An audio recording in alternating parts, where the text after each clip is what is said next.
Yes, എല്ലാവർക്കും നമസ്കാരം. മറ്റൊരു ലൈവിലേക്ക് എല്ലാവർക്കും സ്വാഗതം. നമ്മളോടൊപ്പം ഇന്നൊരു അതിഥിയുണ്ട്, ഫസൽ കാരാട്ട്. നിങ്ങൾക്ക് എല്ലാവർക്കും പരിചയമുള്ള ഒരു മുഖമായിരിക്കും. അപ്പോൾ ഈ ഒരു സാഹചര്യം നിങ്ങൾക്കറിയാം. ഫസൽ കാരാട്ട് നേരിട്ടുകൊണ്ടിരിക്കുന്ന ചില പെർസിക്യൂഷൻ എന്ന് പറഞ്ഞാൽ വിശ്വാസികളുടെ ഭാഗത്ത് നിന്ന്, ഇസ്ലാം മത വിശ്വാസികളുടെ ഭാഗത്തു നിന്നുള്ള ചില കൊലവിളികൾ നേരിട്ടുകൊണ്ടിരിക്കുന്ന ഒരു വ്യക്തിയാണ്. അദ്ദേഹം ഒരു ഇസ്ലാം മത വിശ്വാസിയാണ്, ഒരു ചിന്തിക്കുന്ന മുസ്ലിമാണ്. നമ്മളെ ചാനലിൽ ചിന്തിക്കുന്ന മുസ്ലിമുമായി അല്പനേരം എന്ന് പറഞ്ഞുകൊണ്ട് വളരെ മുന്നേ തുടക്കകാലത്ത് ചില സംസാരങ്ങളൊക്കെ നടത്തിയിട്ടുണ്ട്. കഫീല എന്നൊക്കെ പറയുന്ന ഒരു ഒന്ന് രണ്ട് പേര് അതുപോലെയുള്ള ആളുകളൊക്കെ ആയിട്ട് നമ്മൾ സംസാരിച്ചത് നിങ്ങൾ ഓർക്കുന്നുണ്ടാവും. അതിനുശേഷം നമുക്ക് അങ്ങനെ സംസാരിക്കാനുള്ള വിശ്വാസികളെ കിട്ടാറുണ്ടായിരുന്നില്ല.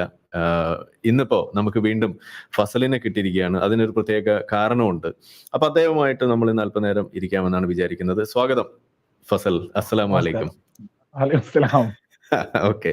സാധാരണ നമ്മൾ ചില കാര്യങ്ങൾ വേറെയാണ് നമ്മൾ പറയാറ്, എന്നാൽ ഇന്ന് നമ്മൾ താങ്കളുടെ ആ ഒരു പൊസിഷന് വേണ്ടിയിട്ട് നമ്മൾ ഇതെല്ലാം മാറ്റി വെച്ചിരിക്കുകയാണ്. ഓക്കെ. ഇങ്ങനൊരു അവസരം കിട്ടിയതില് ആദ്യമേ തന്നെ ഒരു നന്ദി അറിയിക്കുകയാണ്. ഈ ഒരു ചാനലിൽ ഇതുപോലെ ഒരു അവസരം സകലതും തുറന്നു പറയാന്നുള്ള ഒരു രീതിയിൽ ഇപ്പൊ നമുക്ക് വരുന്ന കാര്യങ്ങളും ഒക്കെ തന്നെ തുറന്നു പറയാന്നുള്ള ഒരു അവസരം കിട്ടിയതിൽ കൃത്യമായിട്ടൊരു നന്ദി രേഖപ്പെടുത്തുകയാണ്. അപ്പോ നിങ്ങൾ നന്ദി പറയേണ്ടത് സത്യത്തിൽ നമ്മളെ ഓഡിയൻസിനോടും കൂടിയാണ്. കാരണം എന്ന് വെച്ചാല് നമ്മള് ഫസലിന്റെ വീഡിയോ നമ്മൾ കാണാറുണ്ടെങ്കിലും ഈ പ്രശ്നമുണ്ടാകുന്ന തരത്തിലുള്ള വീഡിയോകളൊക്കെ വരുമ്പോൾ നമ്മൾ ഓഡിയൻസ് ആണ് നമുക്ക് കൊണ്ടിട്ട് തന്നിട്ട് ഇത് ഇങ്ങനെ ഒരു വിഷയമുണ്ട്, ഫസൽ ഇങ്ങനെ നേരിടുന്നു, ഇങ്ങനെയുള്ള കാര്യങ്ങൾ നമുക്ക് ഇങ്ങോട്ട് വന്ന് പറയുന്നത് നമ്മൾ ഓഡിയൻസ് ആണ്. അത് ഫസലിന്റെ ഓഡിയൻസ് തന്നെയാണ്. അപ്പോൾ നമ്മളെ പൊതുജനം എന്ന് പറയുന്നത് നമ്മൾ എപ്പോഴും അണ്ടർ എസ്റ്റിമേറ്റ് ചെയ്യുന്ന ഒരു കൂട്ടം ആളുകളാണ്. അവരുടെ ധാരണ, അവരുടെ ബുദ്ധി, അവരുടെ ചിന്ത ഇതിനെ എപ്പോഴും കുറച്ച് കാണുന്ന രീതിയിലാണ് നമ്മുടെ പൊളിറ്റീഷ്യൻസ് പോലും നിലനിൽക്കുന്നത്. അപ്പൊ ആ ഒരു പരിതസ്ഥിതിയിൽ വളരെ മികച്ച രീതിയിൽ ഇതിനെക്കുറിച്ചൊക്കെ വളരെയധികം വിജിലന്റ് ആയിട്ട് എന്തുണ്ടെങ്കിലും ചെറിയ അനക്കം പോലും നിരീക്ഷിച്ച് ഇതുപോലെ റിപ്പോർട്ട് ചെയ്യുന്ന ആളുകൾ അത് ചെറിയ കാര്യമല്ല. സോ ഫസലിന്റെ എന്ന് മാത്രമല്ല ഈ പൊതുസമൂഹത്തിന്റെ തന്നെ രക്ഷകരായിട്ട് നിലനിൽക്കുന്നത് അത്തരം ഓഡിയൻസ് ആണ്. അപ്പൊ അവർക്കാണ് സത്യത്തിൽ നമ്മൾ നന്മ പ്രതീക്ഷിക്കുന്നത്, അവർക്കാണ് നന്ദിയും അറിയിക്കേണ്ടത്. അപ്പോൾ ഞാനൊരു ചോദ്യത്തിൽ നിന്ന് തുടങ്ങാന്ന് വിചാരിക്കുന്നു. ബാക്കി പിന്നെ മൈക്ക് ഫസലിനെ വിട്ടുതരും. ഫസൽ സംസാരിക്കുന്ന രീതിയിൽ എല്ലാവർക്കും കേൾക്കാൻ ഇങ്ങനെ കാത് കോർത്തിരിക്കുകയാണ്. അപ്പോ ഇപ്പൊ നേരിട്ടുകൊണ്ടിരിക്കുന്ന ഒരു സാഹചര്യം പറഞ്ഞിട്ട് നമുക്ക് ഇതിന്റെ ചരിത്രത്തിലേക്ക് പോകാനാണ് വിചാരിക്കുന്നത്. ഇപ്പൊ എന്താണ് നേരിട്ടുകൊണ്ടിരിക്കുന്നത് ഒന്ന് ചുരുക്കി പറയാമോ? ഇപ്പോ വളരെ ചുരുക്കി തന്നെ പറയാ. ഇപ്പോ നിലവില് നമ്മള് വീഡിയോസുകളൊക്കെ ചെയ്തുകൊണ്ട് മുന്നോട്ട് പോകുന്ന സമയത്ത് ഒരുപാട് രീതിയിൽ ഭീഷണികൾ വരുന്നുണ്ട് നിരന്തരമായിട്ട്. നമ്മുടെ ചാനലിൽ തന്നെ നമ്മൾ ഓഡിയോ കോൾ ഉൾപ്പെടെ. അപ്പോ സകല ആളുകളും മനസ്സിലാക്കേണ്ട ഒരു കാര്യമുണ്ട്, നമ്മൾ ഈ ആളുകൾക്ക് കേൾക്കാൻ പറ്റുന്ന രീതിയിലുള്ള തെറികൾ മാത്രമേ ഞാനിവിടെ കൊടുക്കാറുള്ളൂ. യഥാർത്ഥത്തിൽ നമുക്കൊക്കെ വരുന്നൊരു വോയിസ് അത് ഓരോ ആളുകൾക്ക് കേൾപ്പിച്ചു കൊടുക്കാനേ പറ്റും, അല്ലാതെ ചാനലിൽ കൊടുക്കാൻ പറ്റില്ല. അത്രത്തോളം മോശമായിട്ടുള്ള തെറികൾ നിരന്തരം വരുന്നുണ്ട്. പക്ഷെ നമ്മൾ ചെയ്യുന്ന വീഡിയോ എന്താ വെച്ചാൽ കൃത്യമായിട്ട് യാഥാർത്ഥ്യവും അതേപോലെ തന്നെ നമ്മൾ കൃത്യമായിട്ട് നാഷണൽ മീഡിയാസുകളിലൊക്കെ ഉള്ള കാര്യങ്ങൾ വെച്ചുകൊണ്ട്, അതായത് തെളിവൊക്കെ വെച്ചുകൊണ്ടാണ് നമ്മൾ ഓരോ കാര്യങ്ങളും സംസാരിക്കാറുള്ളത്. പക്ഷെ ഇത് ഇഷ്ടപ്പെടാത്ത ആളുകൾ ഇപ്പൊ ലേറ്റസ്റ്റ് ആയിട്ട് നിർമ്മല കോളേജ് വിഷയമൊക്കെ എടുത്ത് നമ്മൾ ഏതൊരാളും ആ വീഡിയോസ് ഒക്കെ കണ്ടു കഴിഞ്ഞാൽ പെട്ടെന്ന് മനസ്സിലാവും ഇതാണ് ശരിയെന്നുള്ളത്. പക്ഷെ അതല്ല, അത് അവിടെ ഒരു അവകാശം പോലെയാണ് എന്ന് പറഞ്ഞ ആളുകൾ മുന്നോട്ടും അത് അംഗീകരിക്കാൻ പറ്റൂല എന്ന് പറയുന്നിടത്താണ് നമുക്ക് ഭീഷണികളും സകലതും വന്നുകൊണ്ടിരിക്കുന്നത് നിരന്തരം. അത് ഒരു കണക്കോ കാര്യങ്ങളോ ഒന്നുമില്ല. അത് നമ്മളൊന്ന് ഈവനിങ് സമയത്ത് നമ്മളൊന്ന് പുറത്തിറങ്ങാന്ന് കരുതുക, ഒരു ചായ ഒരു സുഹൃത്തിന്റെ കൂടെ കുടിക്കാൻ പുറത്തൊന്ന് ഇറങ്ങിയാല് അവിടെ നിന്ന് ഉൾപ്പെടെ തുറച്ചു നോട്ടങ്ങൾ, നേരിട്ട് തുറച്ചു നോട്ടങ്ങൾ നമ്മള് മിക്കവാറും അത് അവഗണിച്ച് മുന്നോട്ട് പോവാറുള്ളതാണ്. അത് ഏത് സമയത്താണ് ചാടി വീഴാന്നറിയൂല. അതൊക്കെ നമുക്ക് കൃത്യമായിട്ട് അറിയുന്നത് കൊണ്ട് തന്നെ മിക്കവാറും സ്ഥലങ്ങളിൽ നിന്ന് പെട്ടെന്ന് പോരലാണ്. അത്രത്തോളം ഒരു ബുദ്ധിമുട്ടുണ്ട്. യഥാർത്ഥത്തിൽ നമ്മൾ ചെയ്യുന്ന എന്താ വീഡിയോ, നമ്മൾ ഒരു മതത്തിനും എതിരല്ല. ഞാനൊരു വിശ്വാസിയായിട്ട് മുന്നോട്ട് പോകുന്ന ഒരാളാണ്. നമ്മളിവിടെ പൊളിറ്റിക്കൽ ഇസ്ലാമിസ്റ്റുകൾക്കെതിരെ കൃത്യമായിട്ട് കാര്യങ്ങൾ മുന്നോട്ട് വെക്കുന്നുണ്ട്. നമ്മൾ ഒരിക്കലും സാധാരണക്കാരായിട്ടുള്ള മുസ്ലിങ്ങൾക്കൊന്നും തന്നെ എതിരല്ല. അപ്പൊ എന്നിട്ട് നമ്മൾ എന്തെങ്കിലും ഒരു വിഷയം മുന്നോട്ട് വെക്കുമ്പോൾ അത് ഇസ്ലാമിനെതിരാണ്. അതായത് നിർമ്മല വിഷയം ഞാൻ ഉയർത്തിപ്പിടിച്ച് അതൊരിക്കലും അംഗീകരിക്കാൻ പറ്റൂല, വിദ്യാർത്ഥികളെ വിഷയത്തിൽ തെറ്റാന്ന് പറയുന്ന സമയത്ത് അത് ഇസ്ലാമിനെതിരാ എന്നുള്ളൊരു ചിത്രീകരിക്കല് പല രീതിയിൽ. എന്നിട്ട് അത്തരം നമ്മുടെ വീഡിയോ വെച്ചിട്ട് ഇവൻ ഇസ്ലാമിനെതിരാ, അതെങ്ങനെയാ? അതൊരിക്കലും ശരിയല്ലല്ലോ. യഥാർത്ഥത്തിൽ സാധാരണക്കാരെ മുസ്ലിങ്ങളെ പോലും നമ്മൾ നേരായ രീതിയിലുള്ള സന്ദേശങ്ങൾ അവരിലേക്ക് കൊടുക്കുന്നു. പക്ഷെ തീവ്ര ആളുകൾക്ക് ഇത് തീരെ പിടിക്കില്ലല്ലോ. നിങ്ങൾക്കൊക്കെ അറിയാവുന്ന കാര്യമാണല്ലോ. അപ്പൊ ഒരു സംശയം ഇപ്പം ഫസൽ പറഞ്ഞപ്പോ ഒരു വാക്ക് ഉപയോഗിച്ചത് ഞാൻ ശ്രദ്ധിച്ചു. അതായത് നമ്മളൊരു ചായ കുടിക്കാൻ വേണ്ടി പോകുമ്പോ ഇതുപോലെ അവിടെ നിൽക്കുന്ന ആളുകൾ എപ്പോഴാണ് ചാടി വീഴാന്ന് അറിയില്ലല്ലോ എന്ന് പറഞ്ഞു. അപ്പൊ ഞാൻ ചോദിക്കുന്നത് ഫസൽ ഒരു വിശ്വാസിയാണ്, ഇസ്ലാം മത വിശ്വാസിയാണ്. ഈ ചാടി വീഴാൻ നിൽക്കുന്നത് ഇസ്ലാം മത വിശ്വാസികളാണ് എന്ന് പറയുന്നു. അപ്പൊ എന്തിനാണ് നമ്മൾ സമാധാനപ്രിയരായ ഇസ്ലാം മത വിശ്വാസികളായ എന്ന് നമ്മൾ സാധാരണ പറയുന്ന ആളുകളെ നമ്മൾ എന്തിനു ഭയക്കണം? അതെ, ഇവിടെ വലിയൊരു പ്രശ്നമുണ്ട്. അതായത് സാധാരണക്കാരായിട്ടുള്ള മുസ്ലിങ്ങൾ എന്ന് പറഞ്ഞ യഥാർത്ഥത്തിൽ സമാധാനത്തോടുകൂടി കുടുംബത്തോടൊപ്പം ജീവിച്ച് മുന്നോട്ട് പോകണം എന്നുള്ള. പക്ഷെ ഇവിടെ എന്ത് വിഷയങ്ങൾ ലോകത്തെവിടെ നടന്നാലും അത് കൃത്യമായിട്ട് സാധാരണക്കാരെ മുസ്ലിങ്ങളിലേക്ക് എത്തിച്ചിട്ട് നിങ്ങൾ ഇതിനു വേണ്ടി പ്രകടനം വിളിക്കണം. ലോകത്ത് എവിടെ എന്ത് സംഭവിച്ചാലും അത് നിങ്ങൾ അതിനു വേണ്ടി പ്രകടനം വിളിക്കണം. അത് നമ്മളെ നിലനിൽപ്പാ എന്ന രീതിയിൽ തെറ്റിദ്ധരിപ്പിച്ച് ഇവർക്കൊക്കെ കൃത്യമായിട്ടുള്ള സന്ദേശം അത് ഫാമിലി വാട്സാപ്പ് ഗ്രൂപ്പുകളിലൂടെ ഉൾപ്പെടെ കൊടുത്തുകൊണ്ട് ഇവരെന്നും ഒരു യഥാർത്ഥ സാധാരണ ഒരു മുസ്ലിം ഈ തീവ്ര ചിന്താഗതിക്കാര് കാരണം ശരിക്കും എന്നും ഭയത്തിലാണ് ജീവിക്കുന്നത്. ഇവിടെ എങ്ങനെ ജീവിക്കാൻ പറ്റുമോ? എങ്ങനെയാണ് ഇവിടെ മുന്നോട്ട് പോകുക? അത് യഥാർത്ഥത്തിൽ തീവ്ര ചിന്താഗതിക്കാരായിട്ടുള്ള ആളുകളെ അടിച്ചേൽപ്പിക്കുക, അതല്ല ഇവിടെ നടക്കുന്നത് എന്നാണ് നമ്മൾ തുറന്നു കാണിക്കുന്നത്. നമ്മുടെ ഭാരതം വളരെ കൃത്യമായിട്ട് മുന്നോട്ട് പോകുന്നൊരു രാജ്യമാണെന്നും ഇവിടെ എല്ലാ വിധത്തിലെ സ്വാതന്ത്ര്യം ഉണ്ട് എന്നുള്ളതാണ് നമ്മൾ തുറന്നു കൊടുക്കുന്നത്. അതായത് ഈ പറയുന്ന തീവ്ര ചിന്താഗതിക്കാരത് പൊളിച്ചെറിഞ്ഞു കഴിഞ്ഞാൽ ഇവിടെ സകല ആളുകൾക്ക് സമാധാനത്തോടെ പോവാം, പ്രത്യേകിച്ച് സാധാരണക്കാരായ മുസ്ലിങ്ങൾക്ക് വരെ. ഒരു സംശയം അപ്പൊ വീണ്ടും ഇപ്പൊ ഈ നിർമ്മല കോളേജ് വിഷയം നമ്മൾ എടുക്കുകയാണ്. ഇപ്പൊ ഞാൻ ഈ മുസ്ലിം ആ ഒരു സർക്കിളിലുള്ള ഫാമിലി ഗ്രൂപ്പുകളിൽ നിന്നൊക്കെ നമ്മൾ പണ്ടേ നമ്മള് പുറത്താക്കിയതുകൊണ്ട് അവിടെ എന്താ നടക്കണമെന്ന് നമുക്ക് അറിയില്ല. അപ്പോ എന്റെ ഒരു ക്യൂരിയോസിറ്റിക്ക് ഞാൻ ചോദിക്കുകയാണ്, ഇപ്പോ ഫസലൊക്കെ ഉൾപ്പെടുന്ന മുസ്ലിം സമുദായത്തിന്റെ ഇടയിലുള്ള ഈ ഫാമിലി ഗ്രൂപ്പുകളിൽ ഈ നിസ്കാരം മുറി ചോദിച്ചതുമായി ബന്ധപ്പെട്ട് അവിടെ നടന്നിട്ടുള്ള കുത്തിത്തിരിപ്പ് എങ്ങനെയായിരുന്നു? അതിനെ കുറിച്ച് ഒന്ന് വിശദീകരിക്കാൻ കഴിയും? അത് വളരെ ലളിതാണ്. എല്ലാ ആളുകൾ, അതായത് ഫാമിലി ഗ്രൂപ്പുകളിലാണ് എല്ലാ സ്ഥലങ്ങളിലും ഒരു 5 മിനിറ്റ് നിസ്കരിക്കുന്നതിന് എന്താ പ്രശ്നം എന്നുള്ള ചോദ്യം മാത്രം ഉന്നയിച്ച് നമ്മുടെ ഫാമിലി ഗ്രൂപ്പ്, നമ്മളൊക്കെ ഉള്ള എല്ലാ ഫാമിലി ഗ്രൂപ്പുകളിലും, എന്നിട്ട് ഇത് നമ്മുടെ ഫാമിലിയിലുള്ള ആളുകൾ പോലും എന്നോട് നേരിട്ടല്ല, എന്റെ മദറിനോടാണെങ്കിലൊക്കെ വിളിക്കിയത് എന്തിനാണ് 5 മിനിറ്റ് നിസ്കരിക്കുന്നതിന് എത്ര എതിർക്കുന്നത്, ആ രീതിയിൽ വലിയ ബുദ്ധിമുട്ടാണ്. അതായത് നമ്മളോട് നേരിട്ട് ചോദിക്കില്ല. അപ്പൊ നമ്മളോട് ആര് സംസാരിക്കാനാണ്? ഞാൻ പറയും ഇന്ന സമയം ഞാൻ തരാം, നിങ്ങൾക്ക് എന്ത് വേണമെങ്കിലും എന്നോട് സംസാരിക്കുക, നിങ്ങൾ വെറുതെ ഉമ്മാനെയൊന്നും ബുദ്ധിമുട്ടാക്കരുത്.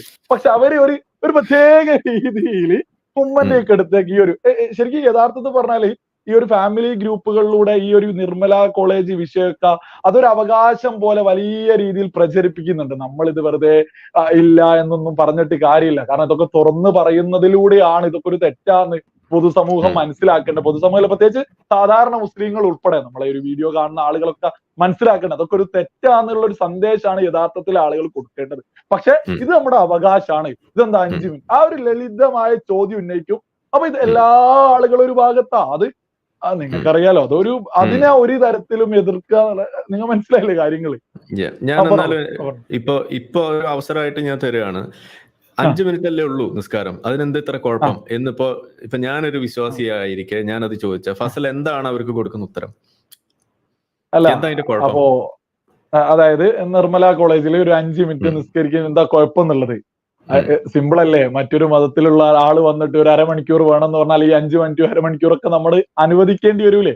ഇത് ഒരു മതം മാത്രമുള്ള ഒരു രാജ്യമാണോ നമ്മളിത്? അല്ല, ഒക്കെ പോട്ടെ, ഇത് നേരെ മുസ്ലിം പള്ളിയിൽ പോയിട്ട് അല്ല ഇത് ഞങ്ങളെ അവകാശമാണ്, അല്ലെ മുസ്ലിം മാനേജ്മെന്റ് കോളേജിൽ പോയിട്ട് ഇത് ഞങ്ങളെ അവകാശമാണ്, ഞങ്ങൾക്ക് ഇവിടെ ഒരു 5 മിനിറ്റ് തരണം എന്ന് പറഞ്ഞാൽ ആരെങ്കിലും കൊടുക്കുവോ? നമ്മളൊക്കെ ഈ പറയുന്ന മാനേജ്മെന്റ് സ്ഥാപനങ്ങളൊക്കെ കാണുന്ന ആളുകളല്ലേ. ഒരു മുസ്ലിം മാനേജ്മെന്റ് സ്ഥാപനങ്ങളിലും ഇതുപോലെ സൗകര്യങ്ങളൊന്നും കൊടുക്കുന്നില്ലല്ലോ. പിന്നെ എന്തിനാണ് ക്രിസ്ത്യൻ മാനേജ്മെന്റ് ഉള്ള ഒരു സ്ഥാപനത്തിൽ പോയിട്ട് 5 മിനിറ്റ് വേണം, അത് ആ ഒരു ചെറിയ സമയമല്ലേ എന്ന് ചോദിക്കാൻ? നമ്മളൊരു മതപ്രഭാഷണം കണ്ടതിനിടക്ക് ഇല്ലേ, നിങ്ങൾ കണ്ടിട്ടുണ്ടാവില്ലേ? അതിലെന്താ 5 മിനിറ്റ് പിടിച്ചിട്ട് കോളേജ് പിടിക്കുന്ന കഥ പറയുന്നത്.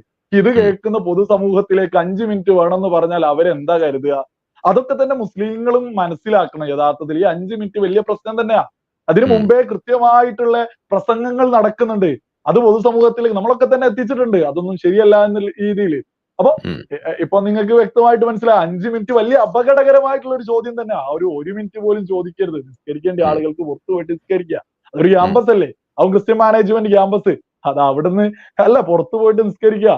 അത് അത്ര സമയത്തിന് നിസ്കരിക്കണമെങ്കിൽ മുസ്ലിം മാനേജ്മെന്റ് കോളേജുകളിൽ അവിടെ പോയിട്ട് പഠിക്കട്ടെ. അതിലപ്പുറം ഒന്നും ആ ഒരു വിഷയത്തിൽ എന്ത് പറയാനാ. ഉം. എല്ലാത്തിനുപരി ഇപ്പൊ നമ്മൾ അതിനകത്ത് ആഡ് ചെയ്യാറുള്ളത് ഈ സെക്യുലർ ഇടങ്ങൾ സെക്യുലർ ആയിട്ട് നിലനിർത്തണം. അതുപോലെ വിദ്യാഭ്യാസം എന്ന് പറയുന്നത് ഇപ്പൊ മാനേജ്മെന്റ് ക്രിസ്ത്യൻ ആണെങ്കിലും അവരവരുടെ ആ, കാഴ്ചപ്പാട് ഉയർത്തി വെക്കുന്ന ഒരു സംഗതിയുണ്ട്. അതിനെ നമ്മൾ ആ, ആ. മാനിക്കണം എന്നുള്ളതാണ്. നിയമങ്ങൾ ഉണ്ടെങ്കിൽ അതിനനുസരിക്കണം എന്നുള്ളതൊക്കെയാണ് ആ, അതെ. നമ്മളിവിടെ പറഞ്ഞു വെക്കുന്നത്. ആ, അല്ല ഓക്കെ, എന്തായാലും എല്ലാവർക്കും ഇത് ഓക്കെ ഓക്കെ പറഞ്ഞോളൂ അല്ല, പറഞ്ഞോളൂ. ഞാനത് പറഞ്ഞതിലൊന്ന് ഉം. ആഡ് ചെയ്ത് പറഞ്ഞേ ഉള്ളൂ. നമ്മൾ ഓ ഓ ഓ. പറയുന്നതിന്റെ ആ, ഒരു സംഗതിയിൽ എന്തായാലും ഫസലിന്റെ ഉം, ആ ഉത്തരം ഉം, അത് ഉം. അത് തന്നെയാണ് നമ്മൾ പറഞ്ഞുകൊണ്ടിരിക്കുന്നത്. പക്ഷെ ഞാനത് ആ, പറയുന്നു, അല്ലെങ്കിൽ നമ്മളിൽപ്പെട്ട ആളുകൾ അത് പറയുമ്പോൾ നമ്മൾ മതവിരുദ്ധരാണ്, നമ്മൾ സംഘികളാണ് എന്നൊക്കെയുള്ള രീതിയിൽ ലേബൽ ചെയ്യപ്പെട്ടിരിക്കുന്ന ആളാണ്. പക്ഷെ ഫസൽ എന്ന് പറയുന്നത് ഒരു ഇസ്ലാം മത വിശ്വാസിയായിട്ട് നിലനിന്നുകൊണ്ട് തന്നെ ഈ വിഷയത്തെ ഇതുപോലെയാണ് അതെ. കാണേണ്ടത്, ഇതിലെ പ്രശ്നം ഇന്നതാണെന്ന് പറയുമ്പോൾ പോലും ഉം. ഫസല് ഇതുപോലെ മതവിരുദ്ധനായിട്ടും ഇസ്ലാമോഫോബിക് ആയിട്ടും അതുപോലെയുള്ള കാര്യങ്ങൾ. അപ്പൊ അല്ല എനിക്ക് ഇവിടെ ചോദിക്കാനുള്ളത്, എന്തൊക്കെ ആ, തരം ആ. ചാപ്പകളാണ് കിട്ടാറുള്ളത്? ഒരുപാട് ചാപ്പകൾ കിട്ടാറുണ്ട്.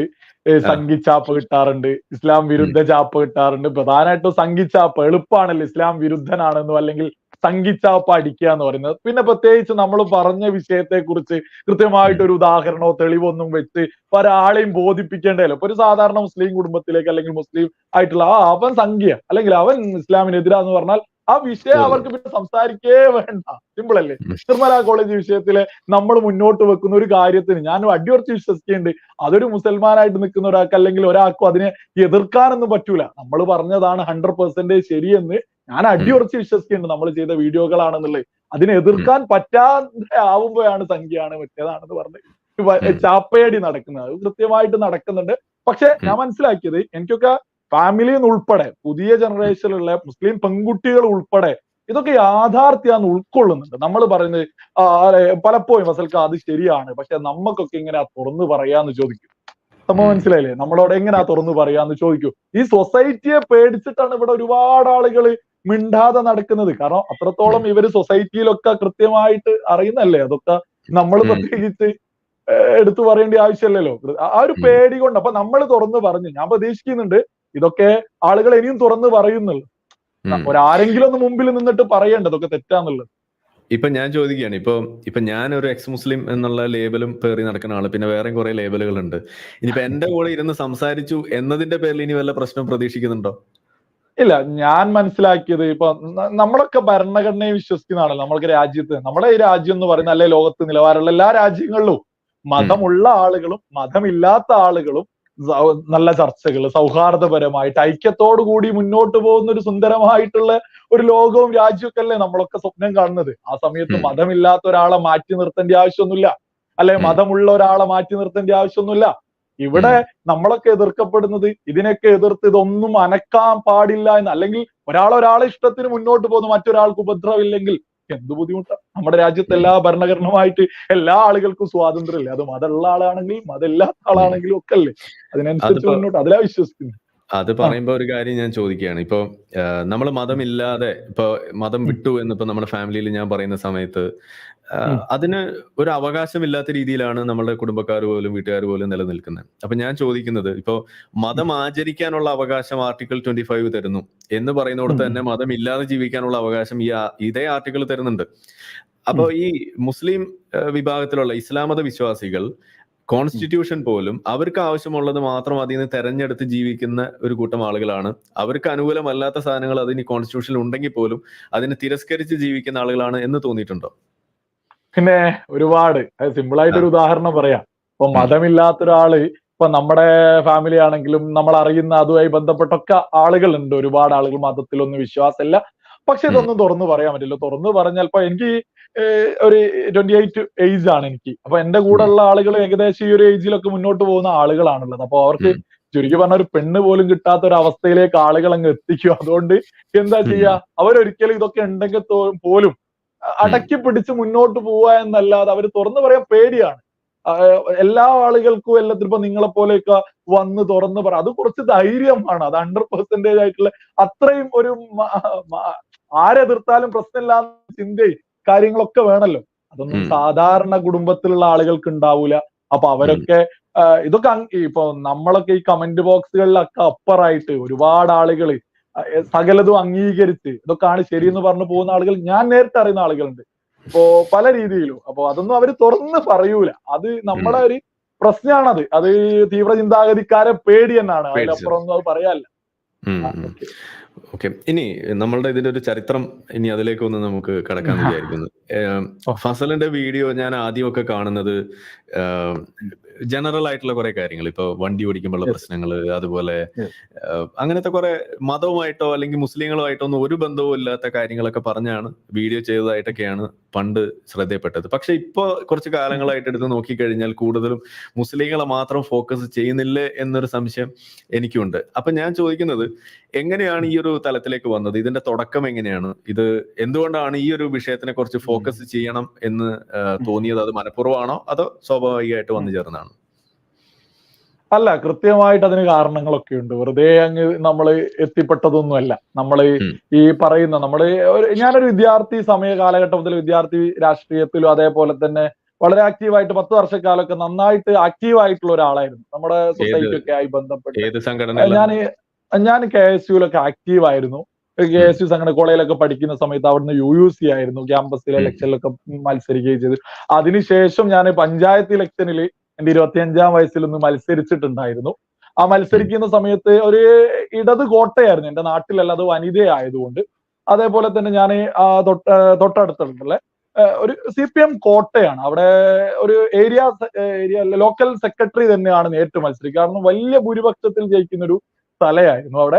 അപ്പൊ നമ്മളവിടെ മത്സരിച്ചു. അവിടെ UDFന് കോൺഗ്രസിന്റെ ജില്ലാ പഞ്ചായത്തിലേക്കും ബ്ലോക്ക് പഞ്ചായത്തിലേക്കും ഒക്കെ അവിടേക്ക് അവര് പിടിച്ചതിനേക്കാൾ ഒരു 300 വോട്ടോളം അധികം എനിക്ക് അവിടുന്ന് പിടിക്കാൻ സാധിച്ചിട്ടുണ്ട്, ആളുകളുമായിട്ടുള്ള ബന്ധം കൊണ്ടൊക്കെ തന്നെ. പക്ഷെ അതൊരു CPMന്റെ ഇടത് കോട്ടായിരുന്നു, ഒരു പാർട്ടി ഗ്രാമം എന്നൊക്കെ പറയുന്ന പോലെയുള്ള ഒരു ഗ്രാമമായിരുന്നു. അപ്പൊ നമ്മളവിടെ മത്സരിച്ചു. അതെന്റെ 25-ാം വയസ്സിലായിരുന്നു. അപ്പൊ ആ സമയങ്ങളിലൊക്കെ തന്നെ നമ്മൾ ആളുകളുമായിട്ട് വലിയ രീതിയിൽ അടുപ്പൊക്കെ ആയിട്ട് മുന്നോട്ട് പോകുന്ന ഒരാളായിരുന്നു. അതിനു മുമ്പ് തന്നെ ഞാൻ എന്റെ കോളേജൊക്കെ ഞാൻ ഡിഗ്രി കഴിഞ്ഞ സമയത്ത് അലിഗഡിലൊക്കെ പോയിരുന്നു. ഒരു അഡ്മിഷൻ ഒക്കെ ഉണ്ടായിരുന്നു. അഡ്മിഷൻ ഒരു 10-15 ദിവസമേ ഞാൻ അലിഗഡിൽ ആ ഹോസ്റ്റലിലൊക്കെ നിന്നിട്ടുള്ളൂ. അപ്പൊ എനിക്ക് അവിടെയൊന്നും നിൽക്കാനൊന്നും തീരെ താല്പര്യം തോന്നില്ല. കാരണം ഒന്നുമല്ല, ഞാൻ നാടുമായി ബന്ധപ്പെട്ട് ഒരുപാട് കാര്യങ്ങളൊക്കെ ചെയ്യണം എന്നുള്ളൊരു വലിയ ആഗ്രഹത്തിന്റെ പുറത്താണ് ഈ പൊളിറ്റിക്സിലേക്കൊക്കെ തന്നെ അന്നേ ചെറുപ്പം മുതലേ ആക്റ്റീവ് ആയതൊക്കെ തന്നെ. അങ്ങനെ ഞാൻ ഈ ഒരു അലിഗഡിൽ നിന്ന് 15 ദിവസം കൊണ്ടൊന്നും എനിക്ക് അവിടെ ഒന്നും പിടിച്ചിരിക്കാൻ പറ്റൂല എന്നുള്ളൊരു തോന്നലും, പിന്നെ എനിക്ക് LLB ഒക്കെ എടുത്താൽ കൊള്ളാന്നുള്ളൊരു ചിന്തയൊക്കെ വന്നു ആ സമയത്ത്.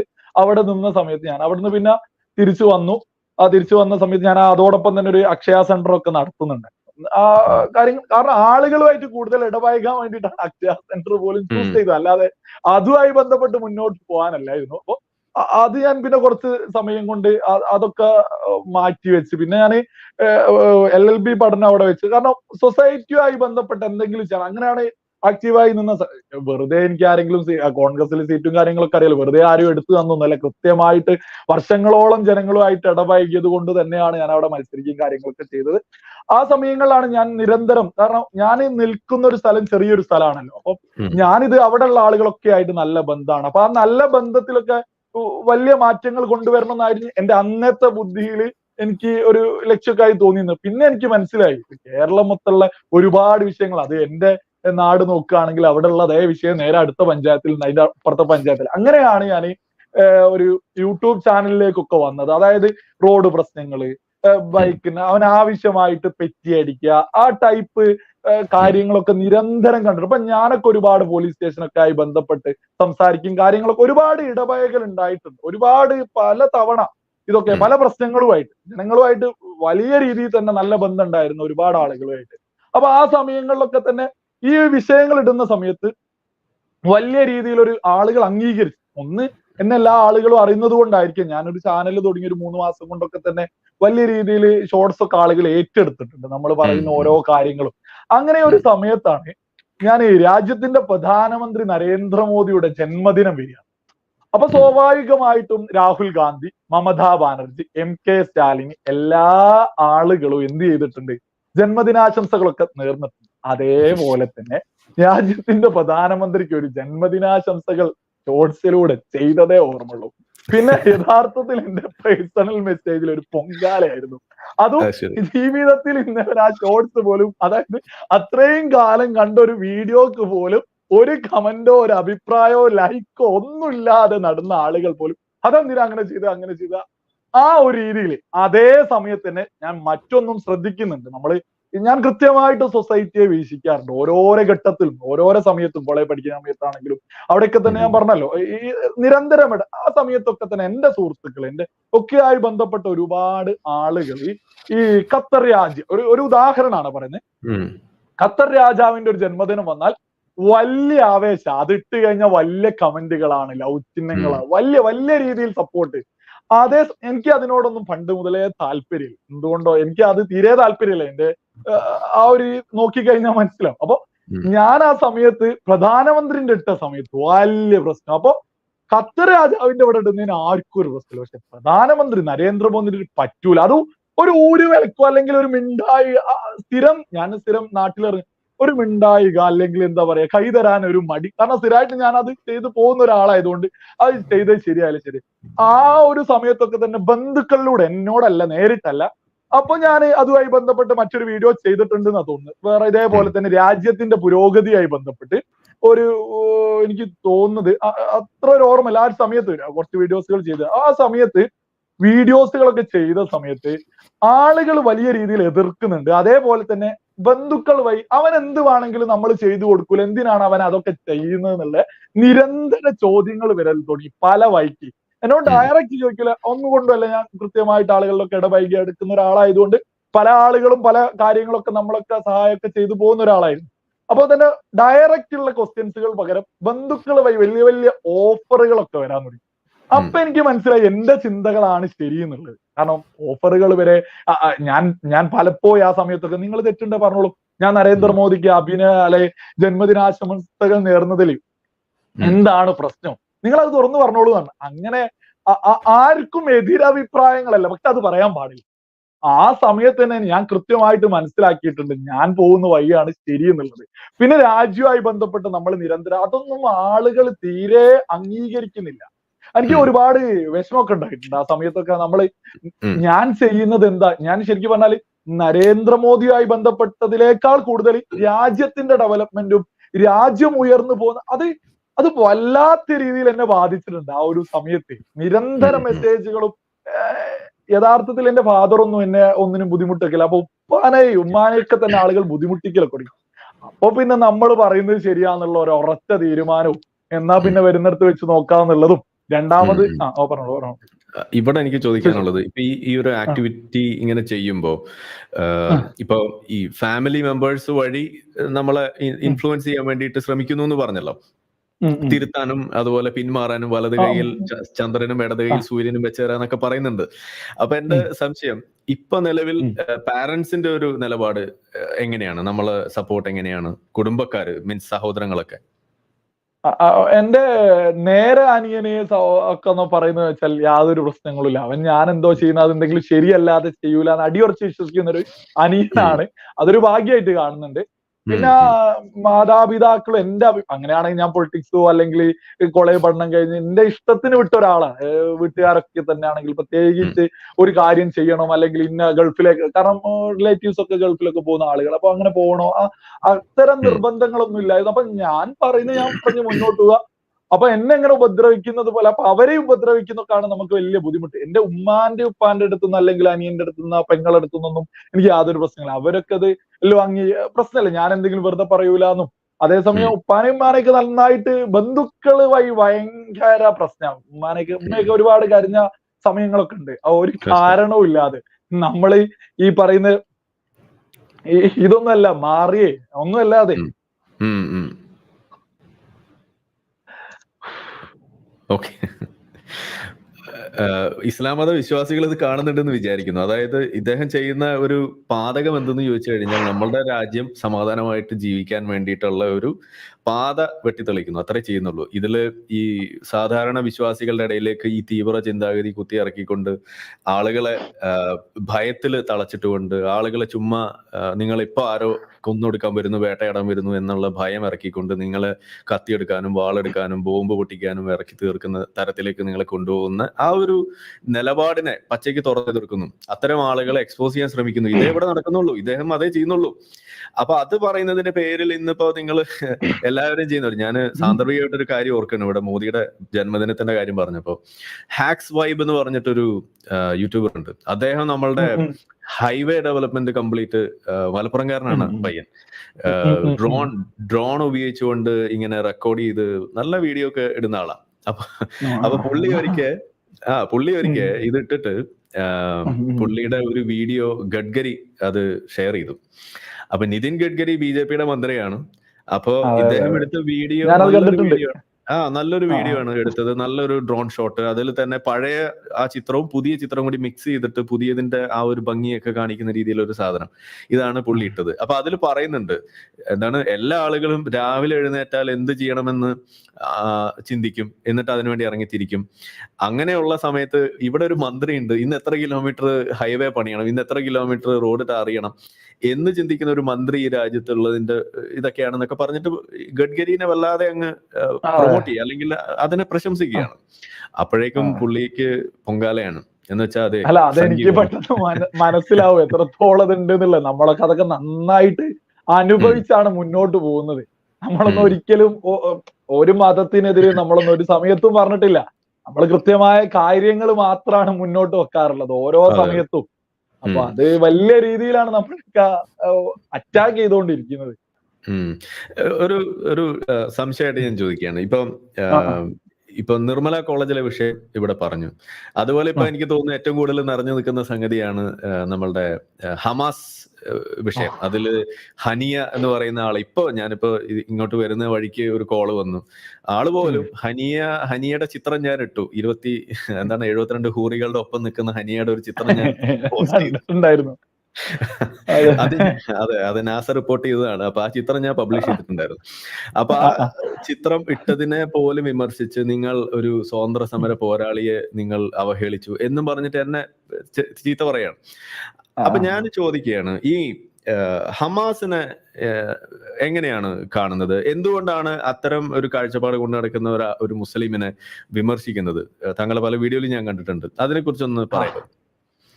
ഈ ഹമാസ് എന്ന് പറയുന്നത് അതൊരു ഭീകര സംഘടനയാണെന്ന് ഞാൻ അടിയുറച്ച് വിശ്വസിക്കുന്നുണ്ട്.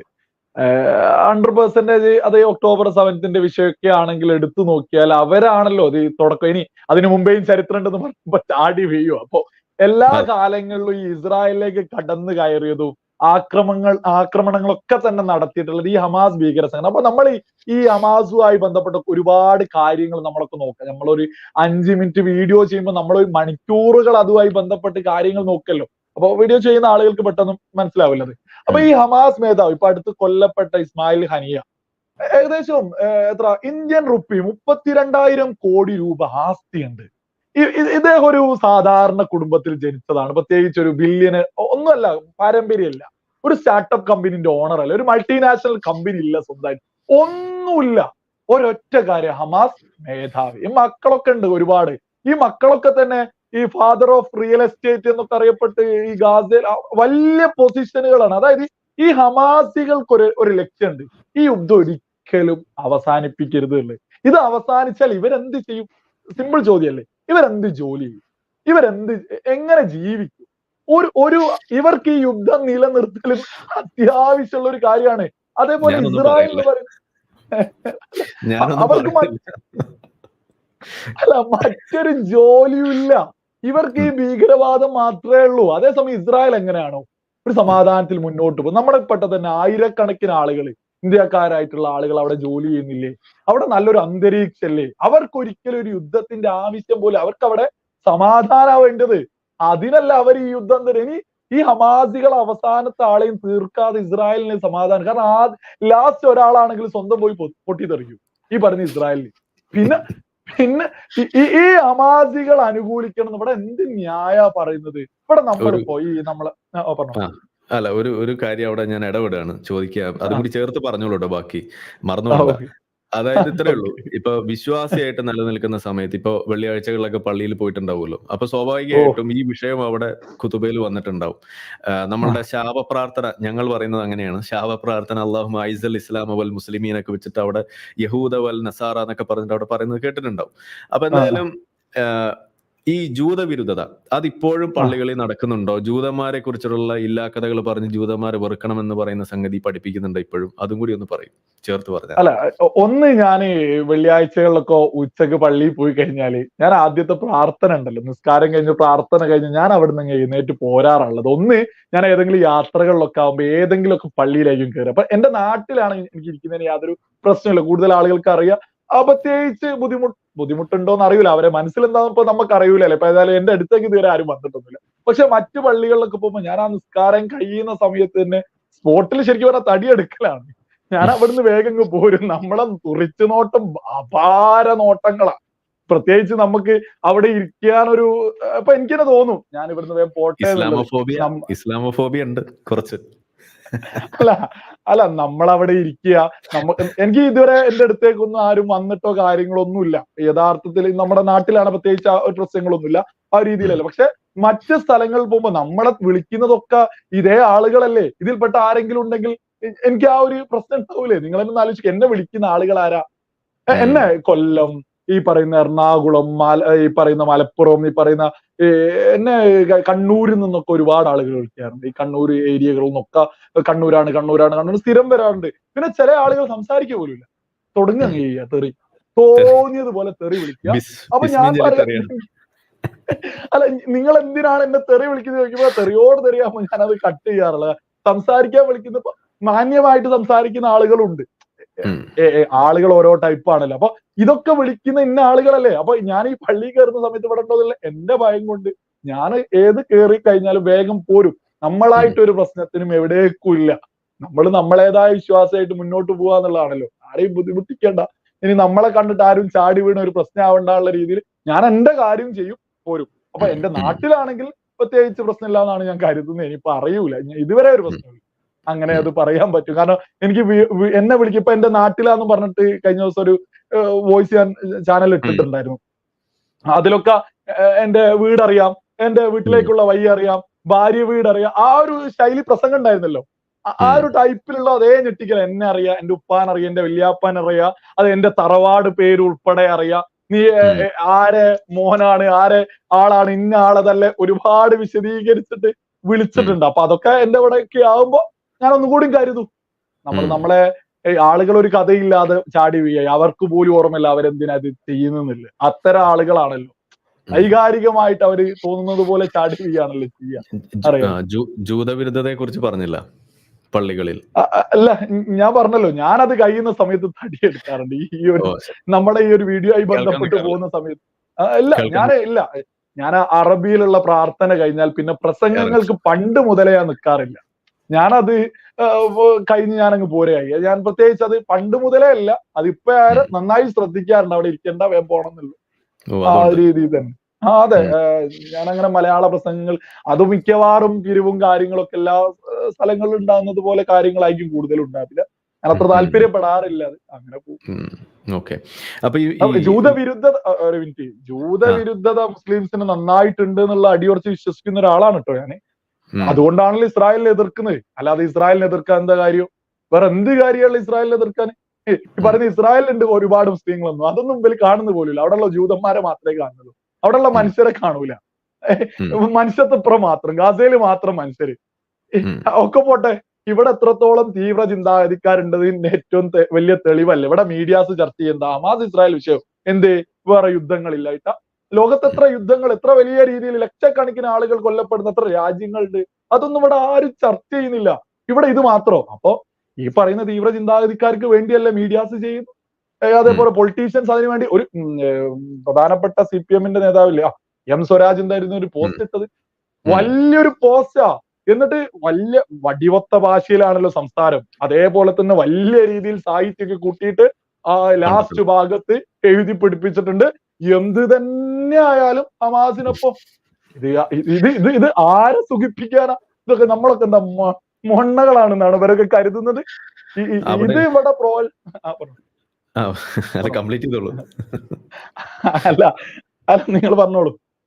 ഓക്കെ, അല്ല എനിക്ക് അവിടെ ചോദിക്കാനുള്ള ഒരു ഇതാണ്, അതായത് ഇപ്പൊ ഈ കഴിഞ്ഞ ലോക്സഭ ഇലക്ഷനിലടക്കം ചർച്ചയായിട്ടുള്ള ഒരു വിഷയമാണ് ഈ രാഷ്ട്രീയ പാർട്ടികളുടെ മുസ്ലിം പ്രീണനം എന്ന് പറയുന്ന ഒരു വിഷയം. ഒരു ഇസ്ലാം മത വിശ്വാസിയായിരിക്കെ ഇതിനെങ്ങനെ നോക്കിക്കാണുന്നു ഈ ഒരു പ്രീണനത്തെ രാഷ്ട്രീയ പാർട്ടികളുടെ? ഇവിടെ പ്രീണനം നടത്താത്ത ആരും ഈ പറഞ്ഞിട്ടുണ്ടെങ്കിൽ ഇടത് വലതൊക്കെ പ്രീണനത്തിലൂടെ മാത്രമാണ് മുന്നോട്ട് പോയി. വലിയ പ്രീണനം നടത്തിയിട്ട് LDFന് യാതൊരു ഉപകാരം ഉണ്ടായിട്ടില്ല എന്നുള്ളതാണ്. വലിയ പ്രീണനം നടത്തി തന്നെ, അല്ലാതെ ഇവിടെ എന്ത് വികസനം? ഇവിടെ ഇടതും വലതും മാറി മാറി ഭരിച്ചിട്ട് നമ്മുടെ കേരളത്തിന് എന്ത് വികസനം ഉണ്ടായത്? ഈ പ്രീണനം കൊണ്ട് മാത്രമല്ല ഇവിടെ ജയിക്കുന്നത്. നിങ്ങളും ഞാനൊക്കെ ജീവിക്കുന്ന ഒരു നാടും സംസ്ഥാനമൊക്കെ അല്ലേ? ഇവിടെ എന്ത് ഡെവലപ്മെന്റാ ഉള്ളത്? പ്രത്യേകിച്ച് എടുത്തു പറയാനുള്ളത്? എത്ര കാലായിട്ട് ഇവിടെ ഇടത് വലത് മാറി മാറി ഇവർ ഓരോ ഭാഗം ആരേറ്റവും കൂടുതൽ പ്രീണിപ്പിക്കുന്നത് മുസ്ലിം വിഭാഗത്തിനെ പ്രീണിപ്പിച്ച ജയിക്കാനൊരു പറ്റും എന്നുള്ളൊരു ചിന്ത ഇടത് വലത് കേന്ദ്രങ്ങൾക്കുണ്ട്.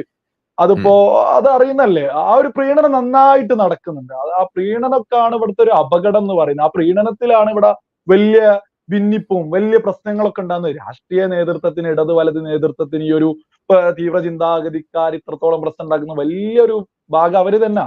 അവർക്ക് ഉത്തരവാദിത്തമുണ്ട് ഇവിടെ നടക്കുന്ന എല്ലാ പ്രശ്നങ്ങൾക്കും. കാരണം അവര് സുഖിപ്പിക്കും. എന്ത് പ്രശ്നം ഉണ്ടെങ്കിലും എന്ത് നിർമ്മല കോളേജിൽ ഒരു രാഷ്ട്രീയ നേതാവ് ഒരു പ്രസ്താവന ഇറക്കാൻ ഈ പറയുന്ന ഇടത് വലത് നേതൃത്വത്തിൽ നിന്നുകൊണ്ട് ഇവിടെ എന്തിനു വേണ്ടിയിട്ടും തുറക്കല്ലോ. എല്ലാ ആളുകളും ഇടതാണെങ്കിലും വലതാണെങ്കിലും വലിയ FB പോസ്റ്റ് അല്ലേ? ഇപ്പൊ ദാ ദുരന്തമുഖം വന്ന് ഫേസ്ബുക്കിൽ ഫോട്ടോ ഇടാനാ പോകുന്നത് കാണുന്ന സമയത്ത്. അവർക്കൊന്നും FB ഇല്ലായിരുന്നു മിനിയാന്ന് മുതൽ. ആ ഒരു സമയത്തൊന്നും ആർക്കും ഒരു ഇതുമില്ല. ആരും അക്ഷരം മിണ്ടുന്നില്ല. ഇതൊക്കെ നമ്മളൊക്കെ മനസ്സിലാക്കല്ലോ. ഇതിനൊക്കെതിരാണ് നമ്മൾ പറയുന്നത്. ഓക്കെ, ഇനി ഇവിടെ എനിക്കൊരു കാര്യം, ഇപ്പൊ നമ്മൾ ഈ വിഷയങ്ങളൊക്കെ പറയുമ്പോൾ ചില കാര്യങ്ങൾ ഇപ്പൊ ഫസൽ പറയുന്നത്, ഇപ്പൊ ഇസ്ലാമിന്റെ വിഷയങ്ങൾ പറയുന്ന സമയത്ത് ഇപ്പൊ ജൂതവിരുദ്ധത എന്ന് പറയുന്ന ഒരു വിഷയത്തെ ഫസൽ അതിനെ തള്ളി പറയുന്നു, അല്ലെങ്കിൽ അതിനോട് യോജിക്കുന്നില്ല. പക്ഷെ അത് ഇസ്ലാമിന്റെ ഒരു അധ്യാപനത്തിനെതിരുമാണ്. അതായത് ജൂതരെ വെറുക്കണമെന്ന് പഠിപ്പിക്കുന്ന ഒരു അധ്യാപനം ഉണ്ടെന്നാണ് എക്സ് മുസ്ലിം ആയിട്ടുള്ള നമ്മൾ മനസ്സിലാക്കിയത്. അതുകൊണ്ടൊക്കെയാണ് ഇത് തെറ്റാണെന്ന് മനസ്സിലാക്കി നമ്മൾ പുറത്തു വരുന്നത്, അതിനെ വിമർശിക്കുന്നത്. അപ്പൊ ഞാൻ ചോദിക്കുന്നത്, ഇങ്ങനെയുള്ള പല കാര്യങ്ങളും മതത്തിനകത്തുള്ളത് ശരിയല്ല എന്നൊക്കെ പറയുമ്പോൾ, അല്ലെങ്കിൽ അത് മാറ്റണം എന്ന് പറയുമ്പോൾ, നമ്മളെ ചേകനൂർ മൗലവി ലൈനിൽ പറയുമ്പോൾ, അതല്ലെങ്കിൽ മുസ്തഫ മൗലവി ഒക്കെ പറയുന്ന പോലെ ചില കാര്യങ്ങൾ മാറ്റി പറയാനൊക്കെ ശ്രമിക്കുമ്പോൾ, മതവിരുദ്ധൻ എന്ന് പറയുന്ന ഒരു ലേബൽ അല്ലെങ്കിൽ ഒരു കാഫിർ എന്നുള്ള ഒരു വിളിപ്പേര് അത് പുറത്തുനിന്നുണ്ടോ? ഫസലിന് എപ്പോഴെങ്കിലും അങ്ങനെ തോന്നിയിട്ടുണ്ടോ, ഞാൻ ഈ മതത്തിനെതിരെ പറയുന്നുണ്ട് എന്നുള്ളത്? അല്ല, എനിക്കൊരിക്കലും മതത്തിനെതിരെ പറയുന്നതായിട്ട് ഞാൻ പറഞ്ഞ ഒരു കാര്യം എനിക്ക് തോന്നിയിട്ടില്ല. ഞാൻ എല്ലാ കാലത്തും എല്ലാ സമയത്തും വിളിച്ചു പറഞ്ഞിട്ടുള്ളത് തീവ്ര ചിന്താഗതിക്കാർക്കെതിരാണ്. ഇതുമായി ബന്ധപ്പെട്ട് ഈ മുതലെടുപ്പ് നടത്തുന്ന പൊളിറ്റിക്കൽ ഇസ്ലാമിസ്റ്റുകൾക്കെതിരാണ്. ഇത് നിരന്തരം നമ്മൾ വിളിച്ചു പറയാറുള്ളതൊക്കെ തന്നെ ആ ഒരു രീതിയിലാണ്. ഒരിക്കലും ഞാൻ എല്ലാ വീഡിയോകളിൽ തന്നെ ഉൾപ്പെടുത്താറുണ്ട്. പ്രത്യേകിച്ച് എടുത്തു തന്നെ പറയാറുണ്ട്, സാധാരണക്കാരെ മുസ്ലിങ്ങളോടല്ല. ഇവിടെ അത് സകലരെയും നശിപ്പിക്കുന്ന തീവ്ര ചിന്താഗതി. കാരണം ഈ സാധാരണക്കാരെ മുസ്ലിങ്ങൾ ഇവരിൽ പെട്ടുപോവായി. ഇപ്പൊ ഞാൻ ആദ്യമേ തന്നെ പറഞ്ഞേ, മുസ്ലിം വിരുദ്ധനാന്ന് പറഞ്ഞാൽ എളുപ്പമാണ്. ഒരു കാര്യവും യാഥാർത്ഥ്യം പറയണ്ട, തെളിവ് വെക്കണ്ട, ഒന്നും പറയണ്ട, അത് മാത്രം പറഞ്ഞാൽ മതി, പ്രശ്നം തീർന്നു. അല്ലെ? അങ്ങനെ തന്നെയല്ലേ? അപ്പൊ നമ്മളൊക്കെ അവർക്കെതിരാണ്. അതായത് ആ ടീമിന് തീവ്ര ചിന്താഗതി, അവരാണ് ഇവിടെ കൊണ്ടുവരുന്ന സകല പ്രശ്നങ്ങൾ ഉണ്ടാക്കുന്നത്. അവരെ ശക്തമായിട്ട് ചെറുത്തു തോൽപ്പിക്കുക എന്നുള്ളത് തന്നെയാണ് നമ്മൾ ഈ ഒരു നമ്മുടെ ചാനലിലൂടെയൊക്കെ ചെയ്യുന്നത്. അത് തുടരുകയും ചെയ്യും. ഓക്കെ, ഇതില് ഫസലിന്റെ ഒരു ഫ്യൂച്ചർ ഞാൻ ചോദിക്കുകയാണ്. ഒരു രാഷ്ട്രീയ പ്രവേശനം പദ്ധതിയിലുണ്ടോ? ഒരു KSU ആക്റ്റീവ് പ്രവർത്തകനാണെന്നുള്ളത് ഇപ്പോഴും ആണ് അറിയുന്നത്. എന്തായാലും ഈ ചോദ്യം എൻ്റെ കയ്യിൽ ഉണ്ടായിരുന്നതാണ്. അപ്പോൾ എന്തായാലും തീർച്ചയായിട്ടും അങ്ങനെ ഒരു വളർത്തു ഗുണവുമുള്ള സ്ഥിതിക്ക്, ഓക്കെ, ഒരു രാഷ്ട്രീയപരമായിട്ടുള്ള ഒരു വന്ന വഴി ഉള്ളതുകൊണ്ട് സ്വാഭാവികമായിട്ടും കുറച്ചും കൂടിയും നല്ല ഒരു രാഷ്ട്രീയ ഒരു ഭാവി എനിക്ക് കാണാൻ കഴിയുന്നു. അപ്പോൾ അതിനെക്കുറിച്ച് എന്താണ് പദ്ധതികൾ മനസ്സിലുള്ളത്? അങ്ങനെ എന്തെങ്കിലും ഒരു മികച്ച ഒരു മുസ്ലിങ്ങളുടെ ഇടയിൽ നിന്നും ഉയർന്നു വരുന്ന ഒരു മികച്ച രാഷ്ട്രീയക്കാരൻ, അതായത് മതം പ്രസംഗിക്കാത്ത, ഇപ്പൊ നമ്മളുടെ ഏത് രാഷ്ട്രീയക്കാരൻ മുസ്ലിങ്ങളുടെ ഇടയിൽ നിന്ന് വന്ന, ഇപ്പൊ സമദാനി എടുത്തു നോക്കിക്കഴിഞ്ഞാൽ അവിടെ പോയിട്ട് വയലു പരമ്പര നടത്തുന്നു. ഇനി വേറെ ഏതാളെ പോയാലും ബിസ്മി ചെല്ലുന്നു, വിളക്ക് കത്തിക്കൂല എന്ന് പറയുന്നു. മത നിയമങ്ങൾ ഇങ്ങനെ എപ്പോഴും എടുത്തു പറഞ്ഞുകൊണ്ടിരിക്കുകയും ചെയ്യുന്ന മൊല്ലാക്കന്മാരുടെ നിലവാരത്തിലേക്കാണ് മുസ്ലിങ്ങളിൽ നിന്ന് വരുന്ന രാഷ്ട്രീയക്കാർ പലപ്പോഴും അധപ്പതിക്കുന്നത്. അപ്പൊ അതിൽ നിന്ന് വ്യത്യസ്തമായിട്ട് രാഷ്ട്രം അതിനെ ഉയർത്തിപ്പിടിക്കുക, രാഷ്ട്രീയം ഉയർത്തിപ്പിടിക്കുക, രാഷ്ട്ര തന്ത്രജ്ഞൻ എന്നുള്ള ലെവലിൽ ഇപ്പൊ അംബേദ്കറെ പോലെയൊക്കെ ഉയർന്നു വരാൻ സാധിക്കുന്ന തലത്തിലേക്ക് അങ്ങനെ ഒരു സ്വപ്നം അതുണ്ടോ? എങ്ങനെയാണ് അത്തരം കാര്യങ്ങൾ മനസ്സിൽ? അല്ല, ഞാൻ അടിയുറച്ച് വിശ്വസിക്കുന്നുണ്ട്. നിങ്ങളൊക്കെ പറഞ്ഞതുപോലെ തന്നെ മുസ്ലിം വിഭാഗത്തു നിന്ന് തന്നെ ഈ പറയുന്ന മധുവായി ബന്ധപ്പെട്ടല്ലാതെ അതൊക്കെ തെറ്റായത് തെറ്റെന്ന് തുറന്നു പറയുന്ന ഒരാൾ ഉയർന്നു വരണം എന്നൊക്കെ നമ്മൾ പ്രതീക്ഷിക്കുന്നുണ്ട്. എന്റെ വ്യക്തിപരമായിട്ട് നോക്കണം, നിലവിലെ സാഹചര്യത്തിൽ ഞാൻ ഉദ്ദേശിച്ചിട്ടുള്ളത് കൃത്യമായിട്ട് സന്ദേശങ്ങൾ ഒരുപാട് ആളുകളിലേക്ക്, നമ്മൾ പറയുന്ന ഒരു യാഥാർത്ഥ്യം ആളുകളിലേക്ക് എത്തിക്കുക എന്നുള്ളതാണ്. അതിലപ്പുറം ഞാൻ ഈ ഒരു സമയം വരെ ചിന്തിച്ചിട്ടോ കാര്യങ്ങളൊന്നുമില്ല. നിങ്ങൾ ഈ ഒരു ചോദ്യം ചോദിച്ച എന്താ പറയാ, ഞാൻ ഈ ഒരു സമയത്ത് ഇത് തന്നെയാണ് ഉദ്ദേശിക്കുന്നത്. മുന്നോട്ട് ഈ പരമാവധി വീഡിയോകളൊക്കെ ഇതുമായി ബന്ധപ്പെട്ട ആളുകളിലേക്ക് ഒരുപാട് എത്തുന്നുണ്ട്. ഒരുപാട് വിദ്യാർത്ഥികൾ ഉൾപ്പെടെ ആ നിർമ്മല കോളേജിലൊക്കെ എന്നെ വിളിച്ചിട്ട്, അത് മുസ്ലിം വിഭാഗത്തു നിന്ന് ഉൾപ്പെടെ വിളിച്ചിട്ടുണ്ട്. ഇക്ക പറയുന്നതാണ് ശരി, അതങ്ങനെ തന്നെ എന്തുകൊണ്ടാണ് മറ്റുള്ളവർ പറയാത്ത, അത് ഞാൻ ഒരുപാട് സന്തോഷിക്കുന്നുണ്ട്. അത്തരം സന്തോഷങ്ങളാണ് എന്നെ മുന്നോട്ട് കൊണ്ടുപോകുന്നതും യഥാർത്ഥത്തിൽ. അപ്പോ ആ ഒരു രീതിയിലാണ് എന്റെ ഒരു പേഴ്സണൽ റിക്വസ്റ്റ് ആണെന്നാ. അതായത് തീർച്ചയായിട്ടും ഫസലിനെ പോലെയുള്ള ആളുകൾ ഒരു കൃത്യമായ രാഷ്ട്രീയത്തിലേക്ക് ഇറങ്ങി നിൽക്കുന്ന രീതിയിലുള്ള നേതാക്കളായിട്ട് ഉയർന്നു വരണം എന്ന് തന്നെയാണ്. അതായത് മുസ്ലിം ആയിക്കൊണ്ട് തന്നെ ഇപ്പൊ നമുക്ക് ആ ഒരു അവസരം നഷ്ടപ്പെട്ടു. കാരണം ഞാൻ ഇനി കലിമ ചൊല്ലിയാലും പണ്ട് ഞാൻ ഇങ്ങനെയൊക്കെ പറഞ്ഞു നടന്നിരുന്ന ഒരു സംഘി കുഴലൂത്തുകാരനായിരുന്നു എന്നുള്ള രീതിയിലെ നമ്മൾ ഇനി എങ്ങനെ പോയാലും ബാറ്റ് ചെയ്യപ്പെടും. ഇപ്പൊ നമ്മൾ അബ്ദുള്ള കുട്ടിയുടെ ഒക്കെ അവസ്ഥ അറിയാം എന്ന് പറഞ്ഞ പോലെ. അപ്പൊ അതുകൊണ്ട് ആ ലെവലിലേക്ക് പോകാതെ ഇസ്ലാമിൽ നിന്ന് തന്നെ ഉയർന്നു വരുന്ന, മുസ്ലിങ്ങളുടെ ഇടയിൽ നിന്ന് തന്നെ ഉയർന്നു വരുന്ന ഇത്തരത്തിൽ ക്ലിയർ കട്ടായിട്ട് കാര്യങ്ങൾ പറയുന്ന, എന്നാൽ വിശ്വാസത്തിനെതിരെ പറയേണ്ട, എന്നാൽ അതിലെ കുഴപ്പങ്ങൾ ചൂണ്ടിക്കാണിക്കാൻ തയ്യാറുള്ള രാഷ്ട്രീയം പറയുന്ന ആളുകൾ, അത് ഇന്ന് നമ്മുടെ രാജ്യം വല്ലാതെ കൊതിക്കുന്ന ഒരു സംഗതിയാണ്. അപ്പൊ അതില് ഫസലിന് വലിയ കാര്യങ്ങൾ ചെയ്യാൻ കഴിയുമെന്നാണ് ഞാൻ ഇവിടെ പ്രതീക്ഷിക്കുന്നത്. അപ്പോൾ അത് നമ്മുടെ ഒരു സ്വപ്നം തന്നെയാണ്, ഒരു ആഗ്രഹമാണ്. അപ്പൊ അതിന് കാര്യമായിട്ടൊന്ന് പരിഗണിക്കണം. എല്ലാ നമ്മളുടെ പ്രേക്ഷകർക്കും കൂടി വേണ്ടിയിട്ട് ഞാൻ ഇവിടെ ആ ഒരു റിക്വസ്റ്റ് മുന്നോട്ട് വെക്കുകയാണ്. ഇതിന്ന് ഒരിക്കലും പിന്മാറരുത്. ഞാൻ പറഞ്ഞല്ലോ, നമ്മളുടെ ഇപ്പൊ ഞാനാണേലും ഫസലാണേലും ഇതുപോലെ സംസാരിക്കുന്ന ആര് തന്നെയായാലും, ഇപ്പൊ ജബ്ബാർ മാഷ്ട കഥയൊക്കെ നിങ്ങൾക്ക് അറിയുമോ അറിയില്ല, ചേകനൂർ മൗലവിയുടെ വിഷയം എന്തായാലും അറിയാം. ആളുടെ ശവം പോലും കിട്ടിയിട്ടില്ല, ഇതുപോലുള്ള ചില കാര്യങ്ങൾ പറഞ്ഞു എന്നുള്ളതിന്റെ പേരിലാണ്. മുസ്തഫ മൗലവിയെ കുറിച്ച് ഞാൻ ഇതിന്റെ ഡിസ്ക്രിപ്ഷനിൽ എഴുതിയിട്ട പോലെ പുള്ളിയെ വിളിക്കുന്നത് കാഫിർ എന്നാണ് ഈ പേരിൽ, ഇങ്ങനെയുള്ള ചില കാര്യങ്ങൾ പറഞ്ഞു എന്നുള്ളതിന്റെ പേരിൽ. അപ്പൊ ഞാൻ പറയുന്നത് അത് വലിയ റോളുണ്ട്. അവരെ സംരക്ഷിക്കേണ്ട ബാധ്യത അത് ഇവിടുത്തെ സമൂഹം ഏറ്റെടുത്ത് കഴിഞ്ഞു. ഇപ്പൊ നമുക്കൊക്കെ കിട്ടുന്ന ആ ഒരു പിൻബലം എന്ന് പറയുന്നത് നമ്മൾ ആർക്കെങ്കിലും വേണ്ടി കുഴലുന്നതുകൊണ്ടല്ല, നമ്മൾ പറയുന്നതിലെ ശരി ആളുകൾക്ക് കാണാൻ കഴിയുന്നതുകൊണ്ടാണ്. അതില് വലിയ ശരികളാണ് ഫസൽ ഈ വിശ്വാസത്തിന്റെ ഉള്ളിൽ തന്നെ നിന്നുകൊണ്ട് പറയുന്നത്. അത് വലിയ വിലമതിക്കാനാകാത്ത കാര്യങ്ങളാണ്. അപ്പൊ അത് ഉൾക്കൊണ്ട് തന്നെ ആ രീതിയിൽ കുറേം കൂടി മുന്നോട്ട് പോകാൻ സാധിക്കണം എന്ന് തന്നെയാണ് ഞാൻ പറയാ. ഇനി ഇതില് ഒരു കാര്യം അവസാനമായിട്ട് എനിക്ക് ചോദിക്കാനുള്ളത് ഇതാണ്, അവസാനിപ്പിക്കുന്നതിന് മുന്നേ. ഇങ്ങനെയൊക്കെ ഉള്ള സാഹചര്യത്തിൽ നമ്മുടെ പൊതുസമൂഹത്തോടും മുസ്ലിങ്ങളോടും കൊടുക്കാനുള്ള എന്തെങ്കിലും പേഴ്സണൽ ആയിട്ടുള്ള മെസ്സേജ്?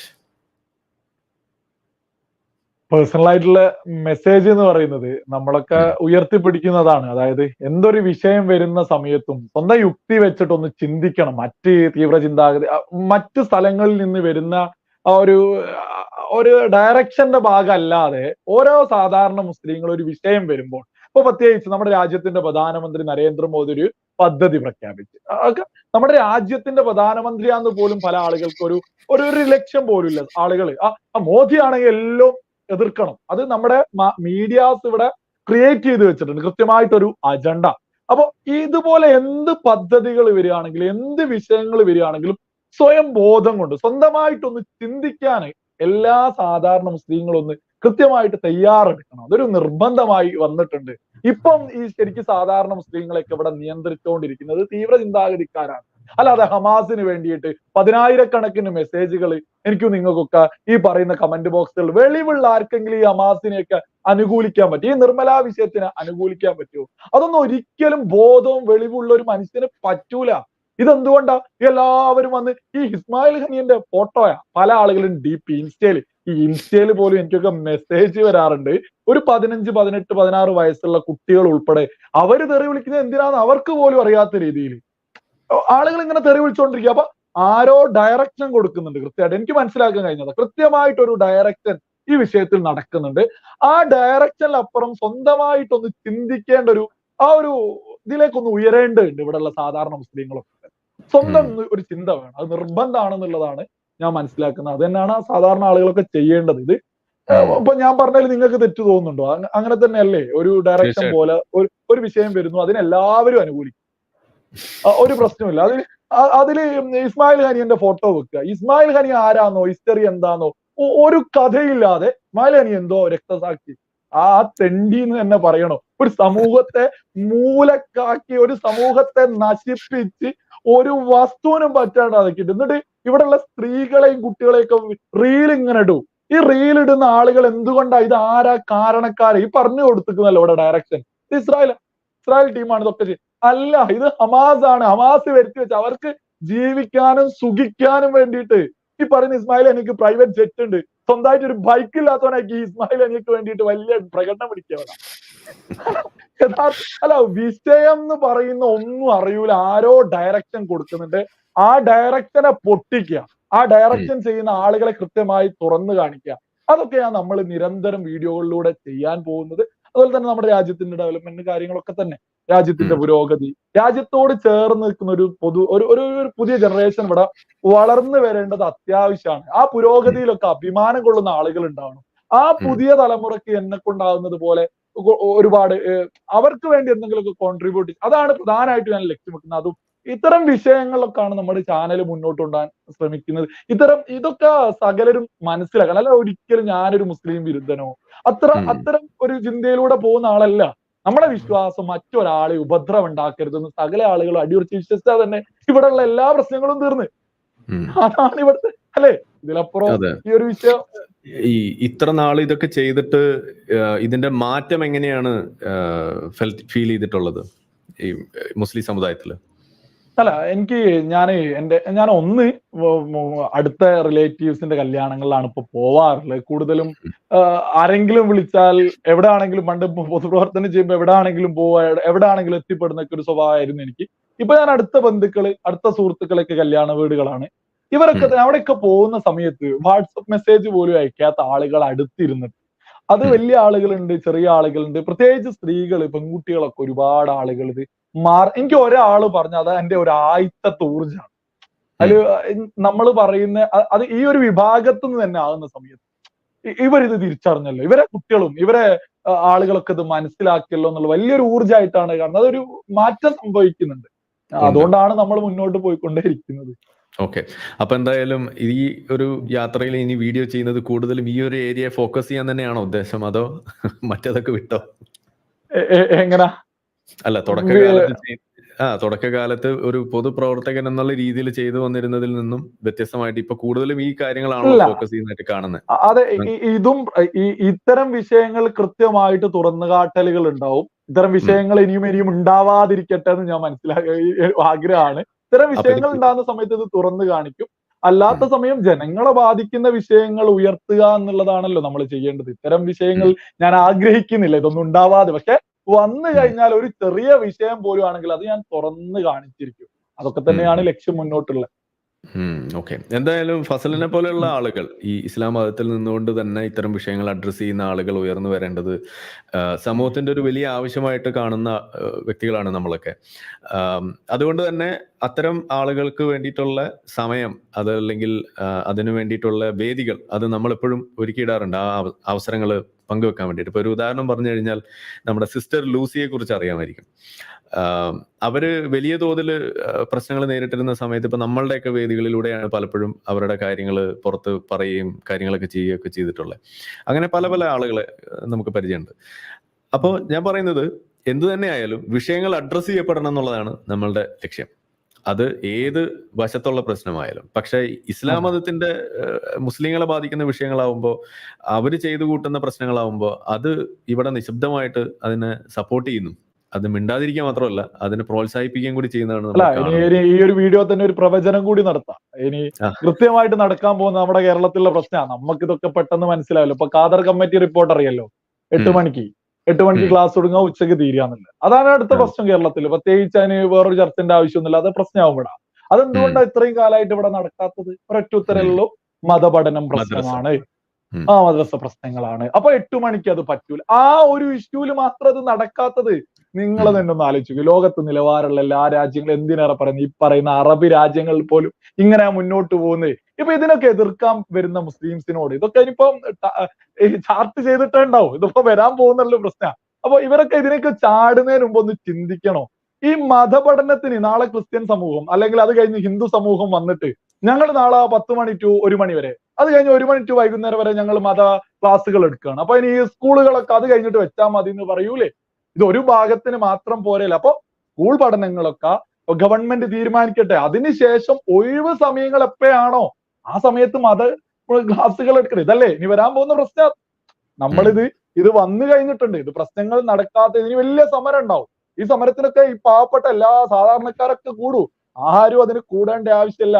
മതപഠനമൊക്കെ എന്ന് പറയുന്നത് അത് സ്കൂൾ പഠനമൊക്കെ കഴിഞ്ഞിട്ടൊരു ഒഴിവ് സമയത്ത് ചെയ്യാന്നുള്ളതാണ്. അല്ലാതെ ഇതിനെ അനുകൂലിക്കുന്നത് നാളെ മറ്റു മതങ്ങൾ പറയുന്നത് അതിനെ അനുകൂലിക്കേണ്ടി വരും. അതുവരെ അനുകൂലിക്കുകയില്ല. അതൊക്കെയാണ് പ്രശ്നങ്ങൾ.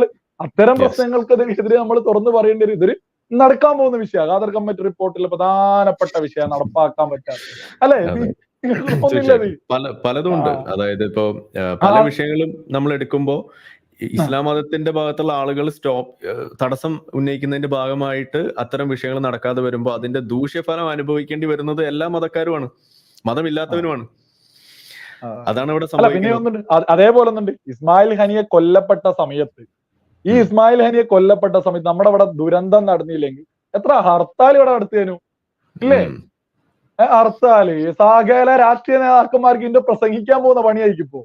എല്ലാ ആളുകളും അതിനു വേണ്ടി ഓടും അല്ലെ? അങ്ങനെ തന്നെയല്ലേ നടക്കവിടെ. ദുരന്തമായതുകൊണ്ട് മാത്രമാണ് ഇസ്മായിൽ ഹനിയ കൊല്ലപ്പെട്ട സമയത്ത് ഒരു പ്രകടനം നടത്തുന്ന സമയത്ത് അതൊക്കെ നമ്മളൊക്കെ എടുത്തിട്ട് ആ ഒരു സോഷ്യൽ മീഡിയയിലൂടെ നടക്കുന്നതോട് കുറച്ച് ആളുകൾ ഇപ്പൊ നടത്താതൊക്കെ ഇരിക്കുന്നുണ്ട്.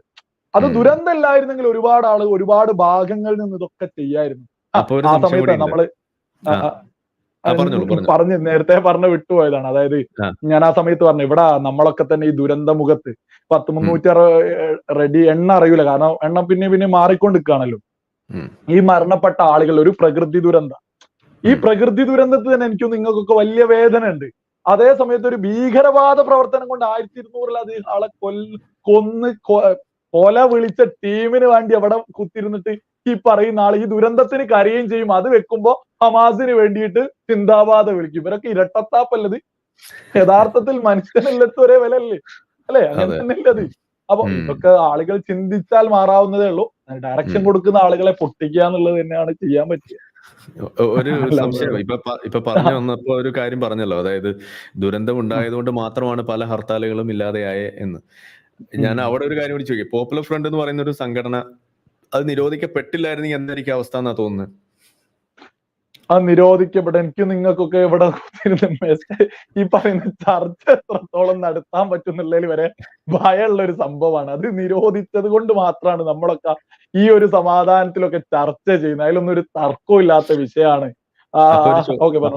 ഒരു ചോദ്യം അവിടെ ഉണ്ട്. അതായത് ഈ പോപ്പുലർ ഫ്രണ്ടിനെ നിരോധിച്ചത് ശരിയായി എന്ന് തുറന്ന് സമ്മതിക്കാൻ തയ്യാറല്ലാത്ത ഒരു രാഷ്ട്രീയ സമൂഹമാണ് ഇവിടെ ഉണ്ടായിരുന്നത്, RSS എന്ന് പറഞ്ഞിട്ട്.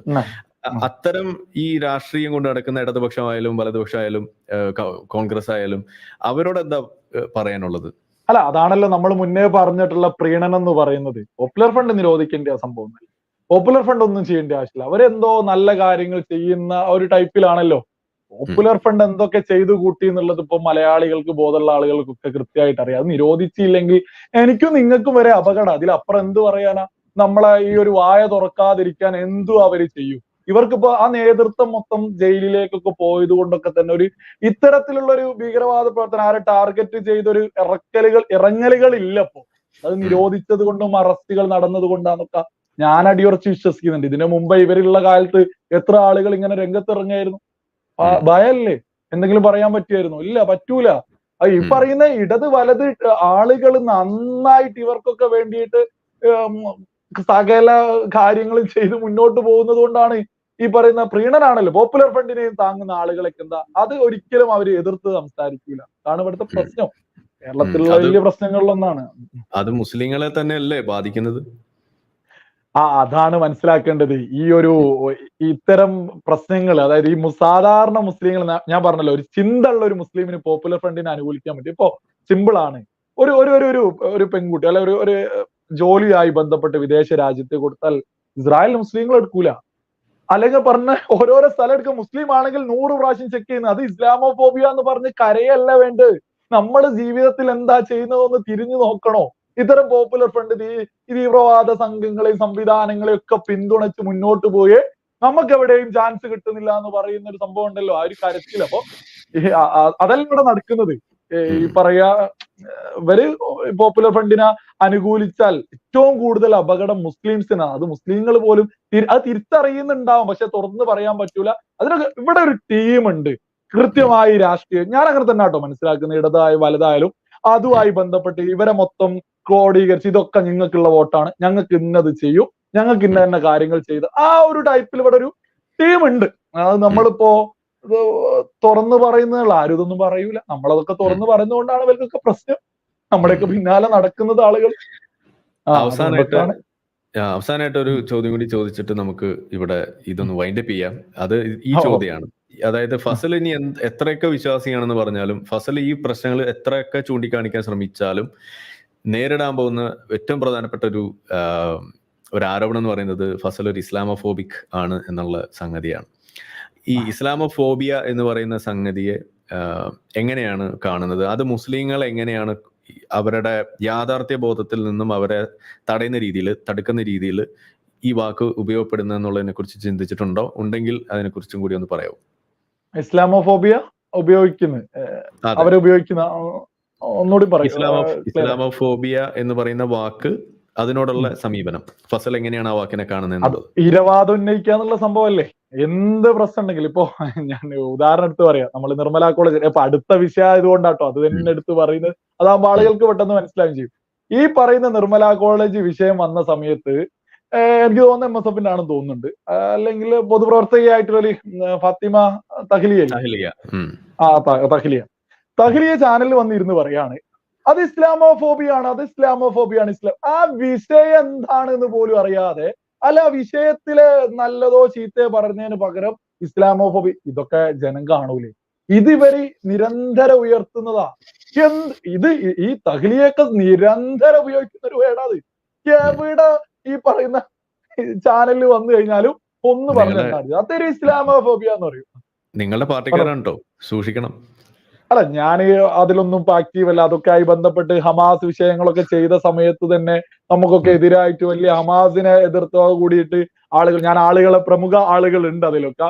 ആളുകളെ ഒന്ന് എടുത്തെടുത്ത് പറയും. നമ്മൾ ആരെയും ഉപദ്രവിക്കേണ്ടെന്ന് കരുതിയിട്ടാണ് കോൺഗ്രസിന്റെ തന്നെ ജില്ലാ അതുമായി ഒക്കെ മുകളിലേക്കുള്ള ആളുകളൊക്കെ വിളിച്ചിട്ട് അത് ശരിയല്ല എന്നൊക്കെ പറയുന്ന ആളുകളുടെ നരേന്ദ്രമോദിന്റെ ചെയ്ത സമയത്ത് അവർക്ക് അത്ര പ്രശ്നമില്ല കേട്ടോ. പാർട്ടി ലീഡേഴ്സിന് ഇവർക്ക് ഇത് പറഞ്ഞ ഞാൻ തുറന്ന് പറയുന്നതേ ഉള്ളൂ, യാഥാർത്ഥ്യങ്ങളാണ് പറയുന്നത്. അവർക്കുള്ള പ്രശ്നമായിരുന്നു ഇത്. നരേന്ദ്രമോദിയായി ബന്ധപ്പെട്ട നാട്ടുകാർക്കും ആളുകൾക്കായിരുന്നു. പക്ഷെ ഹമാസ് പറഞ്ഞ സമയത്തേക്ക് തന്നെ വല്ല ടീം ഇതൊക്കെ ഇവരുടെ ജില്ലാ കമ്മിറ്റി പോകുന്നു, സ്റ്റേറ്റ് കമ്മിറ്റി പോകുന്നു, ഇത് ശരിയല്ല. അപ്പൊ അതിനെ തുടർന്ന് ഇത് ഞാനെനിക്ക് പറയാനുള്ളത് പറഞ്ഞ് മുന്നോട്ട് പോകും. ഒരാളെ ഇത് വേണ്ടാന്ന് പറഞ്ഞിട്ടുള്ള ഞാനിപ്പോ ഒരു തീലും അംഗവും കാര്യങ്ങളോ ഒന്നുമല്ല. അപ്പൊ ഞാൻ അങ്ങനെ മുന്നോട്ട് ഹമാസ് പറഞ്ഞ സമയത്ത് ആ ഒരു പ്രീണനൊക്കെ എനിക്ക് കൃത്യമായിട്ട് അറിയുന്ന കാര്യങ്ങളാണ്. എങ്ങനെയാണ് നേതൃത്വങ്ങളിലൂടെ ഇതൊക്കെ നടക്കുന്നത് എന്നുള്ളത് ഞാൻ കൃത്യമായിട്ട് തിരിച്ചറിഞ്ഞ ഒരാളാണ്. അതൊക്കെ ഒരുപാട് കാര്യങ്ങൾ പറയാണ്ട്, അതൊക്കെ ഒരുപാട് ആളുകൾ അതിന് നിലകൊള്ളുന്ന ആളുകളുണ്ട് എല്ലാ പാർട്ടിയിലും. അതൊരു ഇന്നതൊന്നുമില്ല, പറയാൻ ഒരുപാടുണ്ട് നമ്മുടെ. അല്ല, എന്തായാലും കാര്യങ്ങൾ വ്യക്തമാണ്. ഇസ്ലാമോഫോബിയ എന്ന് പറയുന്നത് അവസരത്തിലും അനവസരത്തിലും ഉപയോഗിച്ച് വിഷയങ്ങളിൽ നിന്നും ശ്രദ്ധ തിരിച്ചുവിട്ട് ഇരവാദം ഉന്നയിക്കാനുള്ള ഒരു വഴിയായിട്ട് തന്നെയാണ് ഫസലും ഇവിടെ സൂചിപ്പിച്ചത്. അപ്പൊ അത് അല്ല, നമ്മളൊന്ന് ആലോചിക്കണോ, ഈ ലോകത്തെ മുസ്ലിങ്ങൾ ഇത്രയും സമാധാനത്തിൽ ജീവിക്കുന്ന മറ്റൊരു രാജ്യം. അപ്പൊ ചാടി വീണ് ഖത്തറുണ്ട്, അറബ് രാജ്യം ഉണ്ടെന്നൊക്കെ പറയൂ. സിമ്പിൾ ആയിട്ട് ആ ആളുകളോടൊക്കെ പറയാനുള്ളതാണ്, ഈ ഖത്തറിൽ പോയിട്ട് ഖത്തർ രാജാവ് ചെയ്ത് എന്തെങ്കിലും ഒന്നിനൊന്ന് വിമർശിച്ചു നോക്കൂ.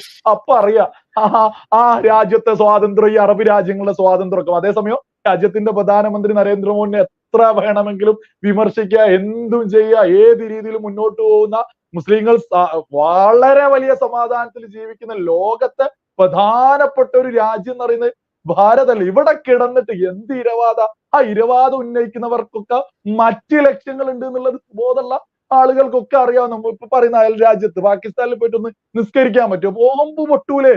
പള്ളിയിലേത് സ്ഥലത്ത് പൊട്ടൂല അറിയാത്തുള്ളു.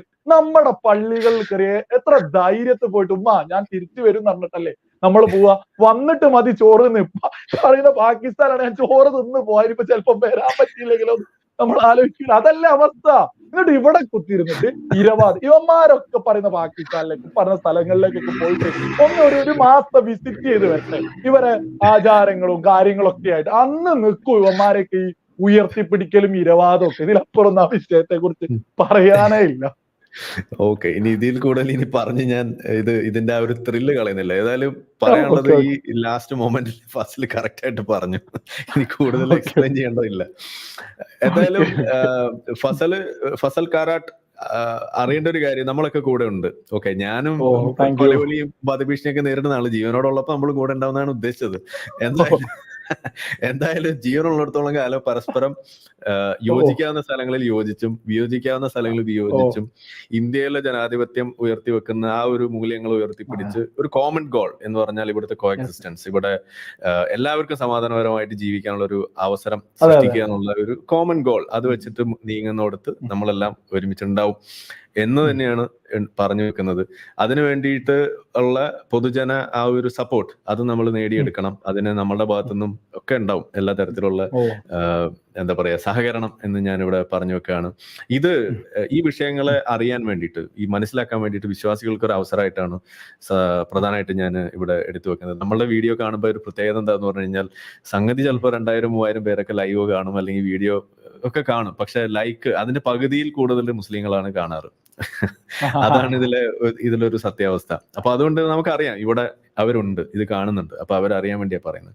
നിങ്ങൾ ഇവിടെ ഫസൽ പറഞ്ഞ പോലെ നിങ്ങൾക്ക് ഈ ഇൻഫർമേഷൻ ഫീഡ് ചെയ്ത് തരുന്ന ഉസ്താദുമാര്, അതുപോലെ മദ്രസ ലൊക്കേഷൻസ്, പള്ളികള്, കുത്തുബകള്, അതിലൊക്കെ കേൾക്കുന്ന കാര്യങ്ങൾ നിങ്ങൾ ക്രോസ് ചെക്ക് ചെയ്യാൻ എപ്പോഴും തയ്യാറാവണം എന്നുള്ളതാണ് ഫസൽ പ്രധാനമായിട്ട് ഇവിടെ പറഞ്ഞു വെച്ചിരിക്കുന്നത്. അതൊരു വലിയ മെസ്സേജാണ്. കേൾക്കുന്നത് അപ്പാടെ ഇങ്ങോട്ട് എടുത്ത് ഓടരുത്. ഇന്നത്തെ ഇന്റർനെറ്റ് യുഗത്തിൽ ചുമ്മാ ഗൂഗിൾ അടിച്ചാൽ മതി, നിങ്ങൾക്ക് അതിന്റെ വസ്തുതകൾ അറിയാനുള്ള പല പല വഴികളുണ്ട്. നിങ്ങൾക്ക് കേൾക്കാം, ശ്രമിക്കാം, അതിനുള്ള വഴികളുണ്ട്. അതാണ് ഇത്ര നേരം സംസാരിച്ചതിന്റെ ഒരു ആകത്തുക എന്ന് പറയുന്നത്. ഇനി എന്തെങ്കിലും ഫസൽ പറയണമെന്ന് വിചാരിച്ച് വന്നിട്ട് വിട്ടുപോയതുണ്ടെങ്കിൽ അതും കൂടി ആഡ് ചെയ്തിട്ട് നമുക്ക് നിർത്താം. ഇല്ല, ഞാൻ ഇത്രത്തോളം തന്നെ തുറന്നു പറയുന്നു ഞാൻ പോലും പ്രതീക്ഷിച്ചിട്ടൊന്നുമില്ല. അത് നിങ്ങളെ ചോദ്യങ്ങൾ കൊണ്ട് ഞാൻ ഉത്തരങ്ങളിലേക്ക് എത്തി എന്നുള്ളതാണ്. ഞാൻ പ്രത്യേകിച്ച് ഒരു കാര്യം പറയണമെന്നോ ഞാൻ ഒരിക്കലും പ്രതീക്ഷിച്ചിട്ട് പോലില്ല ഞാൻ ഇത്രയും കാര്യങ്ങൾ പറയും എന്നുള്ളതോ കാര്യങ്ങളോ. ഇതൊന്നും ഞാൻ ഇതുവരെ ഒരു സ്ഥലങ്ങളിലും ഞാൻ ഇന്നേ വരെ ഈ ഒരു കാര്യങ്ങളൊന്നും ഇതുപോലുള്ള ഒരു സ്ഥലത്ത് പറഞ്ഞിട്ട് പോലും ഇല്ല. അപ്പോ നിങ്ങളെ ചോദ്യങ്ങൾ കൊണ്ടാണ് ഞാൻ ഇത്തരം ഉത്തരങ്ങളിലേക്ക് എത്തിയത്. അത് നിങ്ങളുടെ മികവാണ് എന്നുള്ളതാണ് അതിൽ പ്രധാനമായിട്ട് പറയാൻ. അല്ല, അത് സംസാരിച്ചു വരുമ്പോൾ ഉള്ള കാര്യങ്ങൾ അതിന് നമ്മൾ പോകുന്നേ ഉള്ളൂ. എന്തായാലും വളരെ നന്ദി ഫസൽ. ഇത് തുടരുക. താങ്കളുടെ ആ ഉദ്യമം അത് വിശ്വാസികളിൽ വലിയ ഇമ്പാക്ട് ഉണ്ടാക്കുന്ന സംഗതികളാണ്. നമ്മളൊക്കെ ചെയ്യുന്നതിനേക്കാളും വലിയ റോളാണ് ഫസലിനുള്ളത്. അതുകൊണ്ട് ജീവനോടെ ഇരിക്കാൻ വേണ്ടിയിട്ടുള്ള കാര്യങ്ങൾ സ്വയം കണ്ടെത്തുക, ചെയ്യുക. നമ്മളെല്ലാം സപ്പോർട്ട് ഉണ്ടാവും. പ്രവർത്തനങ്ങൾ കൂടുതൽ ഊർജിതമായിട്ട് മുന്നോട്ട് പോകട്ടെ. So all the best. Thank you. Yes, okay, bye. അസ്സലാമു അലൈക്കും. Okay, yes, okay. അപ്പോ എല്ലാവരും വീഡിയോ കണ്ടു, കേട്ടു എന്നൊക്കെ വിചാരിക്കുന്നു. വളരെയധികം നേരം അദ്ദേഹമായിട്ട് സംസാരിക്കാൻ കഴിഞ്ഞിട്ടുണ്ട്. പല കാര്യങ്ങളും നമ്മൾ ഡിസ്കസ് ചെയ്തിട്ടുണ്ട്. ഇത്തരം ആളുകൾ, അതിപ്പോ ഫസലും എല്ലാവരും ഇത്തരം എന്താ പറയാ നമ്മളെ രാജ്യത്തിന് ഗുണകരമാകുന്ന രീതിയിൽ, പൊതു സമൂഹത്തിന് ഗുണകരമാകുന്ന രീതിയിൽ, മനുഷ്യനും തമ്മിലുള്ള ബന്ധങ്ങൾ അത് ഹെയ്റ്റിന് വിപരീതമായിട്ട് സമാധാനത്തിലും സ്നേഹത്തിലും അവിടെ നിലനിൽക്കുന്നതിന് വേണ്ടിയിട്ട് മെനക്കെടുന്ന ആളുകൾ ആര് തന്നെ ആയാലും അവരെ സംരക്ഷിക്കേണ്ട ഒരു ബാധ്യത നമുക്കുണ്ട്. അത് നമ്മൾ തിരിച്ചറിഞ്ഞ് ഇത്തരം ആളുകളോടൊപ്പം ചേർന്ന് നിന്ന് തന്നെയാണ് നമുക്ക് അത് നേടിയെടുക്കാൻ കഴിയുള്ളൂ. സോ അത്തരത്തിൽ പ്രശ്നം അനുഭവിക്കുന്ന ഒരാളെ കണ്ടു, നിങ്ങൾ ശ്രദ്ധയിൽപ്പെടുത്തി, നമ്മളും അത് കാണാനിടയായി. പല ആളുകളും ഇന്നലെ മിനിയാന്നൊക്കെ വിളിച്ച് പറഞ്ഞിരുന്നു ഫസലിന് ഒന്ന് കാര്യങ്ങൾ അന്വേഷിക്കണം, ചെയ്യണം എന്നൊക്കെയുള്ള. അപ്പൊ അതിന്റെ ഭാഗമായിട്ട് ചില കാര്യങ്ങൾ വേറെ നമ്മൾ ചെയ്യുന്നുണ്ട്, അത് വേറെ നമ്മൾ നീക്കുന്നു. എന്തായാലും വിഷയങ്ങൾ പൊതുസമൂഹത്തിൽ കൊണ്ടുവരിക എന്നുള്ളതാണ് നമ്മളുടെ പ്രധാനപ്പെട്ട ഒരു വഴി. അത് നമ്മളിവിടെ ചെയ്തു. അപ്പോൾ അങ്ങനെ എല്ലാ തലത്തിലുള്ള കാര്യങ്ങൾ ചെയ്യാനുള്ളത് ചെയ്ത് മുന്നോട്ട് പോവുകയാണ്. അപ്പൊ തുടർന്നും നിങ്ങളുടെ സപ്പോർട്ട് ഉണ്ടാവണം എന്നാണ് ഞാനിവിടെ അഭ്യർത്ഥിക്കുന്നത്. നമ്മൾ ഇനി കൂടുതൽ നീട്ടുന്നില്ല. ഇത്ര നേരവും നമ്മളോടൊപ്പം ജോയിൻ ചെയ്ത ആളുകൾക്ക് ഒരു നന്ദി ഞാൻ അറിയിക്കുകയാണ്. അതുകൂടാതെ വീഡിയോ കണ്ടുകൊണ്ടിരിക്കുന്ന ആളുകൾ ലൈക്ക് ചെയ്തും ഷെയർ ചെയ്തും ഒക്കെ നമ്മളെ സപ്പോർട്ട് ചെയ്യുക. ഇപ്പോൾ തന്നെ പല ആളുകളും നമുക്ക് വലിയ തോതിലുള്ള സപ്പോർട്ട് ഇവിടെ ചെയ്തു കഴിഞ്ഞിട്ടുണ്ട്. ഡൊണേഷൻസും കാര്യങ്ങളൊക്കെ എല്ലാവർക്കും ഞാൻ ഒറ്റ വാക്കിൽ നന്ദി പറയാണ്, പേരുകൾ എടുത്ത് പറയുന്നില്ല. തുടർന്നും നിങ്ങളുടെ ആ സപ്പോർട്ട് ഉണ്ടാകണമെന്ന് ഇവിടെ അഭ്യർത്ഥിച്ചുകൊണ്ട് തൽക്കാലം ഞാൻ ഇവിടെ വൈൻഡപ്പ് ചെയ്യുന്നു. മറ്റൊരു വിഷയവുമായിട്ട് സംസാരിക്കാനുള്ള കാര്യങ്ങളൊക്കെ ആയിട്ട്, പ്രത്യേകിച്ച് ഈ ദുരന്തമുഖത്ത് നടന്നുകൊണ്ടിരിക്കുന്ന മതപരിവർത്തനവുമായി ബന്ധപ്പെടുത്തിക്കൊണ്ട് നമ്മളുടെ ചില അനുഭവങ്ങളും ലോകത്തുണ്ടായിട്ടുള്ള മറ്റു ചില സംഭവങ്ങളും കൂടി ചേർത്തുകൊണ്ട് എന്നെ നിരീശ്വരവാദിയാക്കി അല്ലെങ്കിൽ ഈശ്വരവിശ്വാസം എന്നിലുള്ളത് നഷ്ടപ്പെടുത്തിയതും ഒരു ദുരന്തമാണ് എന്നതിനെ കുറിച്ചുള്ള ഒരു കാര്യവുമായിട്ട് നാളെ നമുക്ക് സൗകര്യം പോലെ സമയം പോലെ പറയാമെന്ന് വിചാരിക്കുന്നു. അപ്പോൾ അതുവരേക്കും എല്ലാവർക്കും നന്ദി, നമസ്കാരം, ഗുഡ് നൈറ്റ്. നമ്മളെ വീഡിയോ കണ്ടുകൊണ്ടിരിക്കുന്ന ആളുകൾ ചാനൽ സബ്സ്ക്രൈബ് ചെയ്തിട്ടില്ല എന്നുണ്ടെങ്കിൽ അത് ചെയ്ത് നമ്മളെ സപ്പോർട്ട് ചെയ്യുക. മറ്റു രീതിയിൽ സപ്പോർട്ട് ചെയ്യാൻ ആഗ്രഹിക്കുന്ന ആളുകൾക്ക് അതിൻ്റെ ഡീറ്റെയിൽസ് ഡിസ്ക്രിപ്ഷനിലുണ്ട്. നിങ്ങളുടെ ഓരോ ലൈക്കും ഷെയറും അതുപോലെ കമൻ്റ് ഇടുന്നതും ഈ വീഡിയോ അതിൻ്റെ താഴെ വരുന്ന കമൻറ്റുകൾക്ക് നിങ്ങൾ പ്രതികരിക്കുന്നതെല്ലാം തന്നെ വീഡിയോയുടെ റീച്ച് കൂടുന്നതിന് വലിയ തോതിൽ ഉപകാരപ്പെടുന്ന സംഗതിയാണ്. അപ്പോൾ അതുകൊണ്ട് അതിൽ നിങ്ങൾ ഏർപ്പെടണം എന്നും കൂടി ഞാൻ അഭ്യർത്ഥിക്കുകയാണ്. മറ്റുള്ള രീതിയിലുള്ള സപ്പോർട്ട് തുടർന്നും നിങ്ങളുടെ ഭാഗത്തുനിന്നുണ്ടാവും എന്ന് പ്രതീക്ഷിക്കുന്നു.